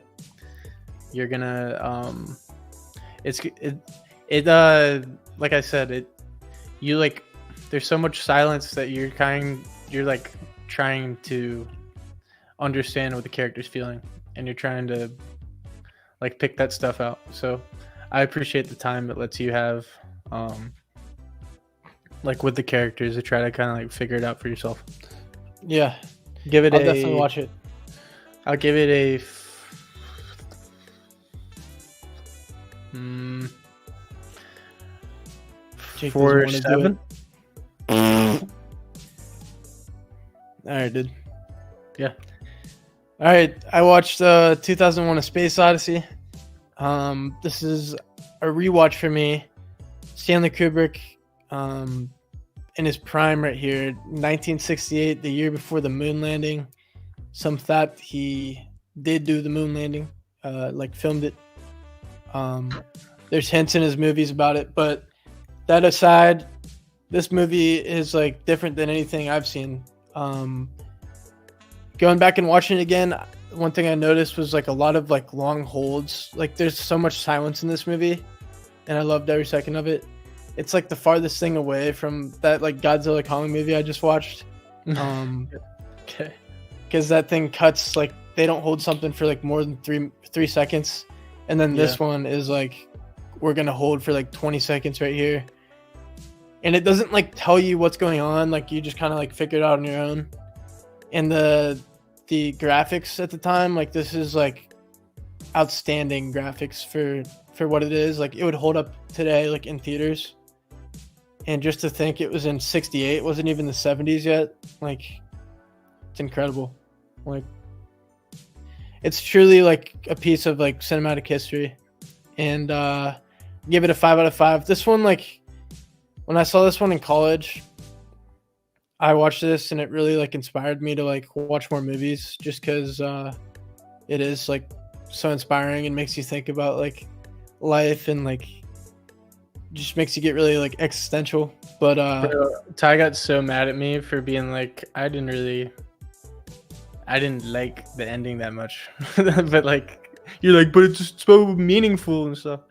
no, the ending's like definitely weird. Like it's not. This movie is not for everybody. It pisses me off when people like compliment a director. It reminds me of that one scene in The Grinch. Auteur theory? What do you mean? Huh? Are you talking to me? Auteur theory? Am I complimenting a director because of what he's done? No, I'm talking about like The Grinch. In The Grinch with Jim Carrey, he's like filming the dog, or he's like talking to the dog. He's like acts to the dog, and he pops the nose off and he's like, "Brilliant! You reject the nose." Like it's like he's just like making a movie, and we put all this like, I don't know, we loft all these like meaning and stuff on it, and I mean I think it's he didn't even probably know the meaning of what he's doing. So dude, that's exactly what he's going for when he makes this movie. He doesn't make an ending of a movie and make you like be like, oh, I understand. Like he wants you to think about the movie. Like that's his goal. Yeah. So I mean, like I get what you're saying, but this thing was made in '68. It wasn't fucking made in like the 2000s. Like this is like a sci-fi like classic. It's like it redefined like the whole genre. So I don't think it didn't, but I'm saying like with the ending stuff. I'm yapping big time, Chase. Tye's yapping too. Jake's okay. All right, next Jake has no more movies left, so it's just me. I got a few more left here. Star Wars, we covered it in the last one. I'm gonna be honest. Sometimes I just like to hear the music, so I turned this one on in the background while I was doing some stuff, and I looked up a few times, and I mean Luke's getting rid of the Death Star. Jake was on FaceTime with me for one of the end scenes. I called him just to show him, and I love going back to this movie. I think like Empire Strikes Back and Return of the Jedi I like a little bit more, but this one's like what started it all, and it's super nostalgic. And I mean, it's you don't watch this thing for the acting, you watch it for just like what's like the universe it's creating. So I love it. Nice. All right. I gave it a 5. Should we get and I gave in here 2001 a 5. What's up? Should we get Chase Lofsky in here? Chase in the stream? Yeah. If you want. I'm wrapping up here. Okay. What do you got? All right, dude. Absolute banger right here. This is the first time you saw this one too? No, I'd seen this one, but I hadn't seen it since high school, so revisited her. Matt Damon, really young Matt Damon, so like right around like Good Will Hunting, and then what's his name? Can't think of it right now. Edward Norton. Got there. He's cool in it. He's like in it, not as much as you'd like think. Like him on the cover and all. This is like primarily Matt Damon movie, and I really enjoyed this one. He basically plays money for his job. Like he's like in school and he's like paying for his school while playing. Then some stuff goes down, but I got to bring up this guy. He gambles. Yeah, he gambles. He plays poker. He plays poker. It should be pretty obvious by the cards right here. I don't know how Jake's doing all this, but and then so if you go right here, yeah, John Malkovich is in this thing, and he's like Teddy KGB, and the scenes with him are just all time. Like they're so great. The tension in these scenes is exactly what you're looking for. And Colby turned this thing on when I was downstairs, my roommate, and I sat and watched the whole thing with him, and it was awesome. Yeah, the Oreos. Yeah. Nick knows. Hey, James, check this one out. Report back to us what you think, huh? James, don't read Nick's comment. I mean, it's not a big deal. No, it's a good movie overall. I like this one. I had a great time, and I actually gave it a 5 after how I was feeling after the end of this one. Makes Jake you want needs to be start good. rating his movies after he you wanna be watches. Who are you saying? Who said that? No, I said you Yeah. should rate him after you watch them. Because we're trying to give people how they feel after. Oh, I know you're like a few weeks removed. are you saying from some like? of these. Are you saying like I need to give mine even if I didn't watch them this month? Like if I'd seen No, this one? no. You should rate like right after you see the movie during the month. Yeah. Hot take I don't know. incoming out of James. Hey, we'll stay tuned. Pumped. Definitely check it out. And then yeah, I gave that one a 5. I watched Godzilla Kong New Empire in theaters. Actually saw it in ScreenX. I don't know if you guys have ever heard of this, but the sides of the theater was lit up like I have a video.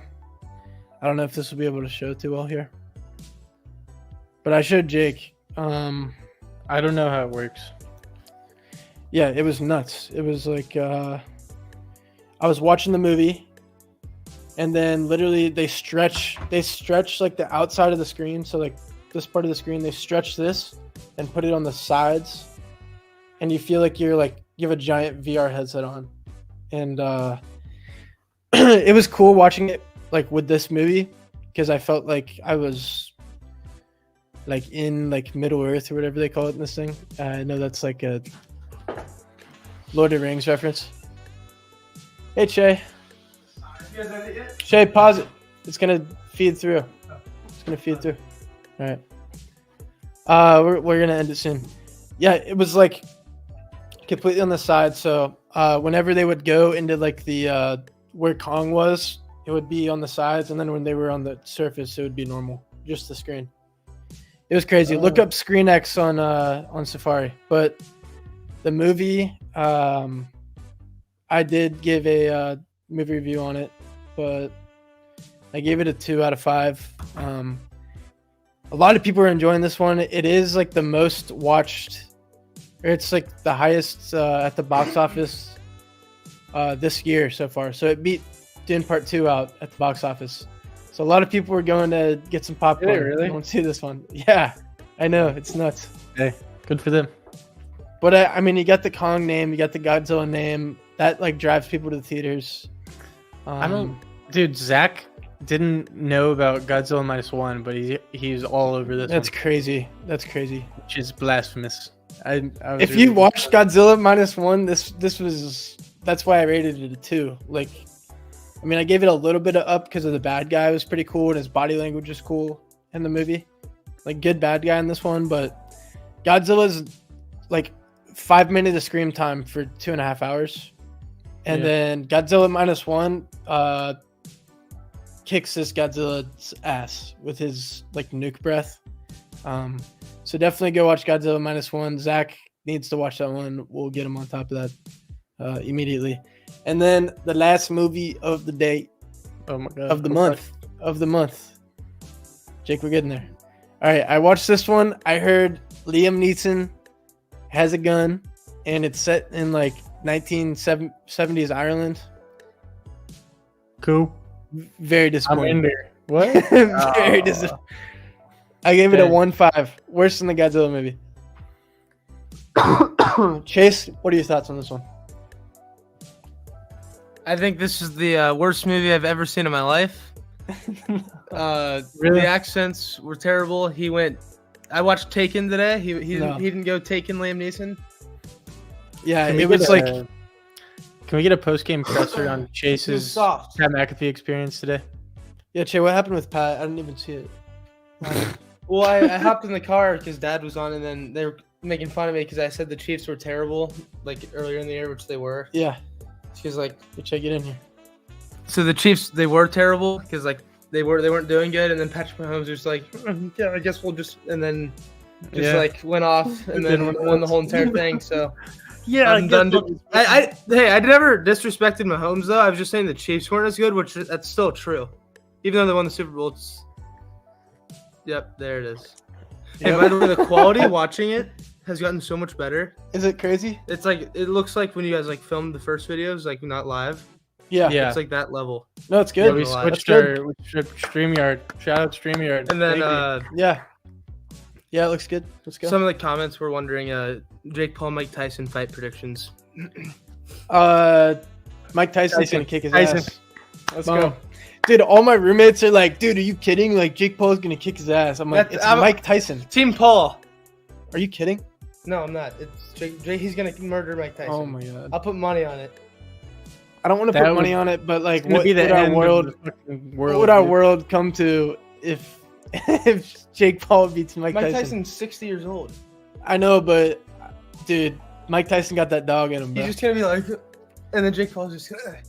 Bro, if it gets past, if it gets past 3 rounds, it might be. Does anybody else agree with me on that? If it's decision, it might be Jake. But if we're talking knockouts, yeah, no, Nick's on the same level as bro. That's unbelievable, Chase. Mike Tyson is not getting knocked out. If Mike Tyson loses, it's for sure rigged. I mean, Jake is a younger guy, but I just think it's the end of humanity as we know it. Yeah, it'd be a bad look. What's supposed to happen at this eclipse thing going on like in a week is going to happen right after Jake Paul beats Mike Tyson. Yep. That's my prediction. That's my prediction. Good aim. But back to this movie, In the Land of the Saints and Sinners. I will give him this. Every actor in this movie is Irish. It's more of like a passion project, I think, rather than a actual blockbuster. And it has, Jake, remember that, like, did you watch Game of Thrones? Oh, yeah. Remember that, like, little, like, that girly prince? He was, like, a dude, but he was, like, kind of, like... Joffrey? Yeah. Joffrey's in it. That's Joffrey, like, with the sniper right there. And I thought it was... I was pumped, too, because there was a sniper involved, and I wanted to see some, like, sniper down sight stuff, but none of that. And the guy who directed this made... American Snipers, so I thought for sure we were in for a good time, but it was more of like Liam Neeson was getting like a little in his feels, and he wanted to grow some flowers, and then something happened to him, and you think he's gonna like start kicking ass, but he's just kind of like sounds like Gran Turismo. It was pretty average time. All right, yeah, worst movie of the month. All right. Oh, what was my worst movie of the month? I like that idea. Might go to the first one I mentioned. What was that one? Oh, the like prisoner one. Yeah. Jake, you had some doozies of movies. Yeah, I had some tough ones. This one for sure. That's what kind of. I had spring break too, so I didn't watch as many. You did too, so I don't know. But Kung Fu Panda 4. Probably the worst movie I saw. And can I shout out Deer Hunter for one of the best piano scores that I've ever heard in my life. I'm definitely downloading that, and I'm throwing it on the movie. Is it like up there like with like South American Getaway or something? Oh, it's not like that though. It's like you should throw it on real quick. We should end stream with it or something. The piano from it? I don't know if we'll probably get copyrighted though here, potentially. Okay, then we won't do that. No, it's just like a somber but like feel good piano song that just fits the mood of the movie pretty well. So, nice. Yeah. Well, I kind of flew through those last ones because I know Jake has homework or something. Yeah, I do. Bro, I didn't know Deer Hunter won Best Picture and Best Directing and Scorsese, right? Best Sound and Best Supporting Actor and Scorsese. Best Scorsese. Is it Scorsese? No, it wasn't. It was Michael Cimino. Holy hell! Oh, and John Cazale, the guy who's Fredo in Godfather, is in it as well. Okay. He, you don't know who that is? Fredo? Is he Michael grabs his face at one point. Tough-looking guy? No, this guy looks like a clown. Oh, Fredo's the brother. The brother? Yeah, he grabs his face. He's like yeah. Okay, I know who it is. Who it is. That's who he's in it.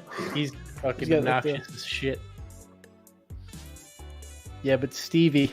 No, Michael. Robert De Niro. Have you seen Three Boy Problem on Netflix? You heard of that, Chad? I don't think it's Three Body Problem. I watched the first 15 minutes and I saw that this one actress that's like pretty attractive in it, but like the writing was terrible. So I was like, okay, it was a compensation kind of casting there. So I already knew it was gonna be bad. So I got out of there. Dang, James T might have liked that thing, Jake. I didn't wait until the plot actually started going. I just felt like sometimes you get a vibe. It's a slow burn. Yeah. Like if it's a TV show, I really gotta like it to watch multiple. It picks up. Okay. I might have to give it a shot. It's on the front page of Netflix, so like I'd probably eventually come back to it. But all right, I haven't been on Netflix lately because I did get shut out of Netflix recently, I think. So I need to figure out. Hey, dude, Monkey Man comes out in theaters Thursday, so stay tuned for a review for that one. It's like it's gonna be really similar to. Yeah, that's gonna be good. John Wick. James, is it like I saw like in the promo trailer for it, this guy put on like goggles or something, and then it was like level 1. Is it like a Black Mirror kind of story? I'm asking him. All right, who's asking? Sci-fi thriller. Ooh, we like sci-fi. You like sci-fi? It had this like there's this chubby guy in the I don't know if you were talking to Chase, but I said there's the chubby guy puts on the glasses and he like looks forward and it said level 1, and I was like, are we doing like a break, like is this like play test? What are we doing here? So all right, Black Mirror-esque, then I might have to give it a rewatch. Might have to finish it. Jake, what if we did a surprise section?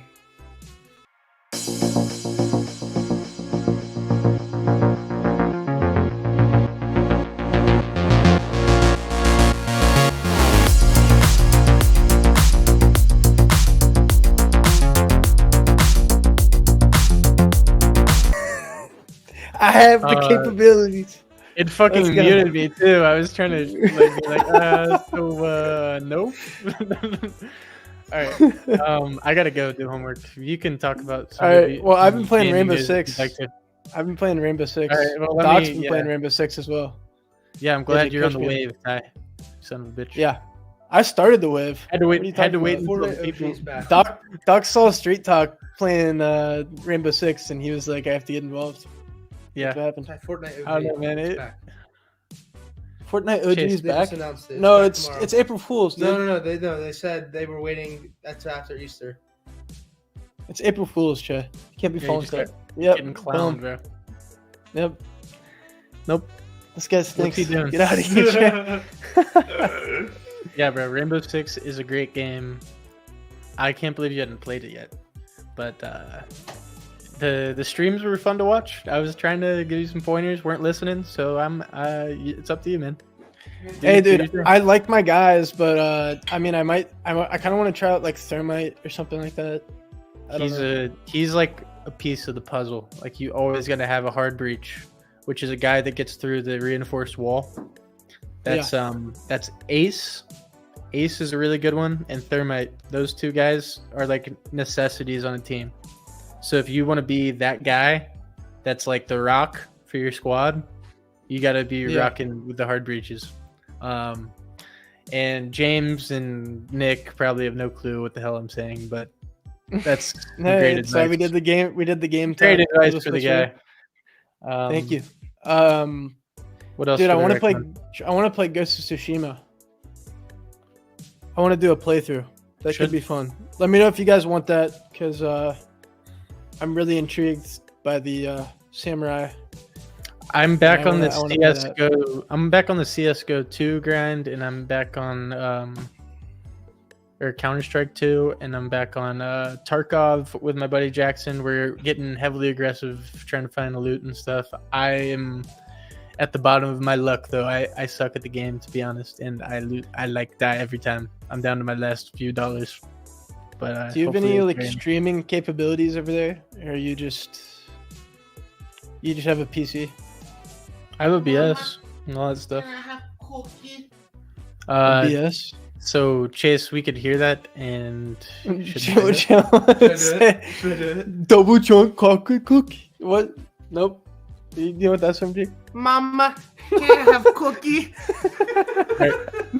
This is where I think I have to call it digital footprint. Digital footprint out here.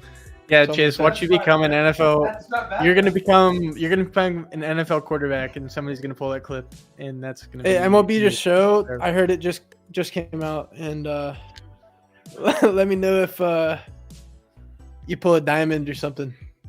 I'm pumped for Does this look fun. NCAA game. Baseball in general is fun to watch right now. I'm a Reds fan. Never got into the show though. I mean, that's just a hard game to play. Yeah, it's a tough one. All right, dude. I gotta go. All right, I gotta get this work done, man. All right, dude. Good I'll, 2 hours I'll hang out with the session, man. people. Yeah, Do your thing. Peace. me and Che are gonna talk to the people for a little bit. Oh yeah. No man answers some of the common questions. All right, Che, get in here. Get a chair. I need to pull up a chair. Make sure you don't knock anything Is over. Zach on here right now? Probably not. Can you imagine Chase is going to a combine interview and they pull up this clip? Oh gosh. See you, James. Appreciate you. Thanks for being active.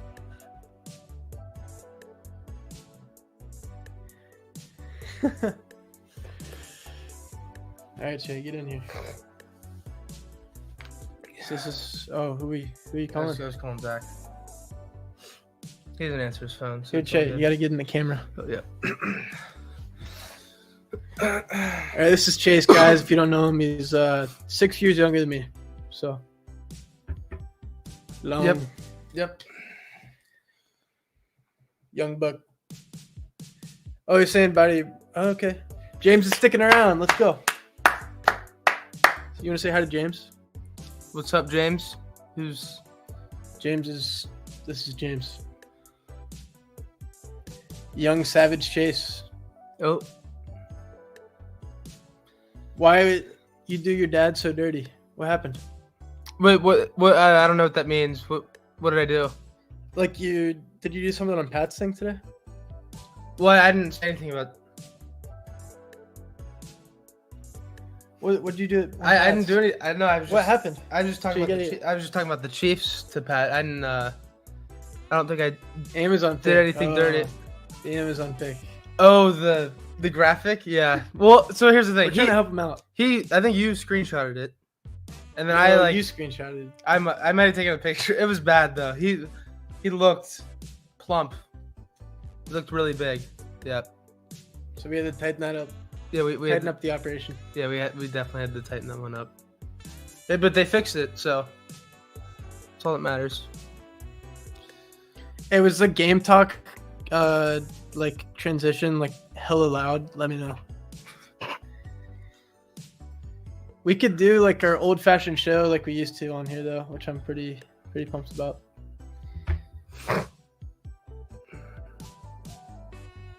What was the? Do you know what the Sydney Sweeney scary movie was called? Ooh, Because I saw it. Was it Immaculate? yeah, that sounds. I That think that's sounds it. right. James said it was fine. The transition. Appreciate you, James. Thank you. All right, Jay, I might just end the stream. Yep. Should I end it? Well, yeah. There's 7 minutes left in this game too. All right, yeah, we're gonna watch the end of the Iowa game on with you guys. If you guys, Iowa's up 8 points here, 7 minutes left.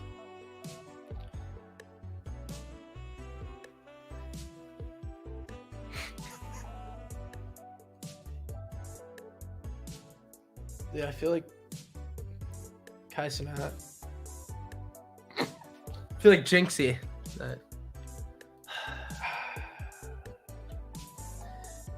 Hey guys, Just eats McDonald's. thank you guys for hanging around. Yes, it is. Is that on ESPN? Yeah, it's on ESPN. 206. Caitlin Clark's about to do like this to the chick on LSU.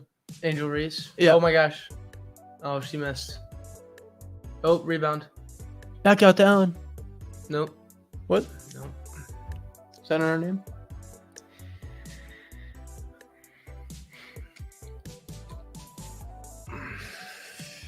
Dude, if someone clicks on this, they're gonna be so confused. What do you mean? Oh, It's just that we're just staying here. yeah.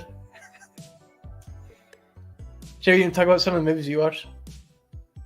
That you guys haven't seen. Do you want to talk about the Immaculate one? That was actually worse than the Liam Neeson one. It was? It was so bad. They I couldn't even understand what was happening. So the priests made like a baby went like God to Mary style into Sydney Sweeney, but it was like Huh? yeah like they just a baby just appeared in her stomach. So like they had to have a baby to like fill a prophecy or whatever. Oh, that's like Immaculate Conception? Yeah, I guess. I don't know what that means, but That's like what Jesus was. yeah, that's what I'm saying. Okay. So it was like that. but it but- was like evil. Yeah, she when they had the baby, she was screaming for 38 seconds straight, and the whole everyone was just confused. And then they didn't even show what it looked like. It was definitely some American Horror Story type stuff going on, where like the baby's a demon, but they never showed it, which was kind of annoying. What happens then? Like she gives birth to it though? Well, she kills this guy trying to spoiler, but she kills this guy trying to make her stay, and they have to have a different type of birth rather than regular birth. So then she squeezes it out, and then she screams for a year, and then you can hear the thing Did she was in Madam Web and then that's like the two worst movies back to back of all time. I don't know, Matt. I've heard of that. I didn't see it. You don't even know what it is? Mm-mm. It's a Spider-Man movie, but it's got She's Spider-Woman. Yeah, well, apparently they're only in their suits for like 2 seconds, like at the end of the movie apparently, and then I think it's like a Sony movie, so it's like the same guys who made yeah. Did any of you guys watch Madam Web? Because I did not. I could not get myself to go to that one in the theater. Not that I wanted to, anyway. Zach. Huh? You want him to join this? No, not just join the section. Oh. Yeah, I heard it was really bad. Oh, you know what did get announced was I guess we could go over some movie news real quick with you guys. Sure, let me pull up a chair. Odd. Oh wait, hold on. I gotta do the Star Wars theory real quick. Do you have a hat? Yeah, I gotta use this real quick. All right. You gonna shoot taco? No, Zach's. God, you got a small head. Hold on. It smells good though. It smells like coconut. That's good. Wait. You ready? Yeah, that was the Avatar guy. Is Zach on? I don't know if he's on or not. I don't know. Yeah, guys, Monkey Man, this dude who is the main actor in it, he broke his hand, broke 2 toes, tore his shoulder, eye infection, and turned down a bunch of different acting opportunities. I don't know, but it's basically gonna be a John Wick movie, so I think it'll be cool. Been telling my parents about it. Hey, I'm pumped for Planet of the Apes coming out soon, May 8th. Stay tuned for that one. Kingdom of the Planet of the Apes. Gonna be sick. Zach wants me to do a Star Wars theory reference. Is Zach in here? Yeah. No, he isn't. Yeah, he is. Look. There we go. Wait, I gotta do that. You trying to... Boba. Nope. Don't give me hope, bro. Nope. Jay's doing Star Wars theory right now. Indian John Wick.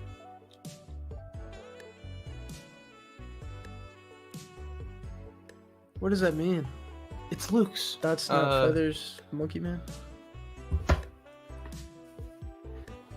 Sorry, guys. Yeah, I just got back from the mall. I know that Monkey Man's supposed to. Oh my gosh.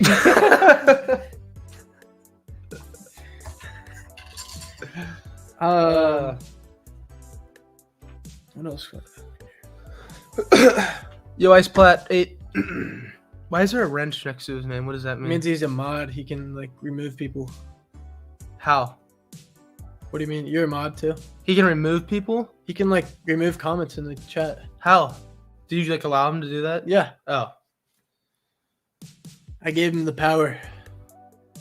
Mike Trout, 2 dingers. Yep. The Reds, they're playing right now. They're the worst team they will be. So another 0-80 season. Yeah. 2-2, 9th. We'll lose that one. It's already over. It's fine. Dude, I can't believe the Godzilla Kong movie is I like didn't the see highest. it. It's like the highest grossing weekend of the year, which is like against Dune 2. It beat Dune 2? It beat Dune 2. I don't know how that's possible. It's because people see Godzilla Kong and they're like, I'm going to the theater. No one sees Dune 2 is like, Yeah, I mean, besides people who like actually know what it's about. I fell asleep in Dune 2. Not a lot of people are like dialed in with movies. Ellie's a guy, yeah. Hopefully did they lose? Is a guy him meaning already? like he's just Did another it- guy in the team, or he is the guy? No, he's a guy. Like he's good. Like he's good. Okay. yeah. Yeah. I mean, he did good like in his debut and first couple opening weeks, and then kind of got with the rest of the program and bat like 210. Did he clip it? Nope.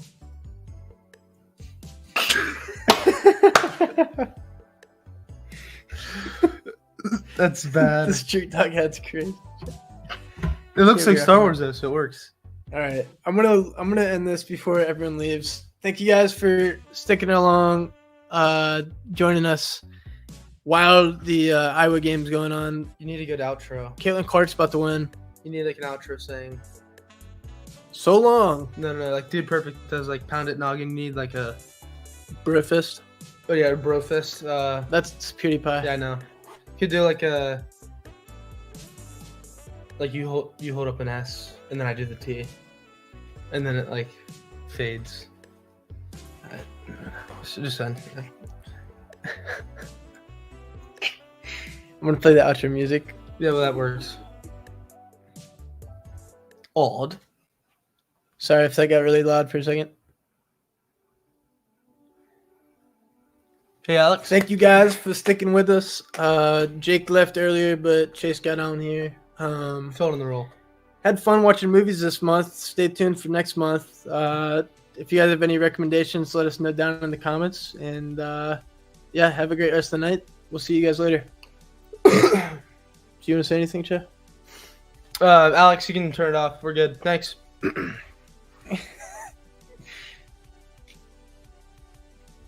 Alright, Alex, turn it off now. Alex, turn it Hey, off. stand up. Whoa! I didn't say it though. I was just. All right. See you guys.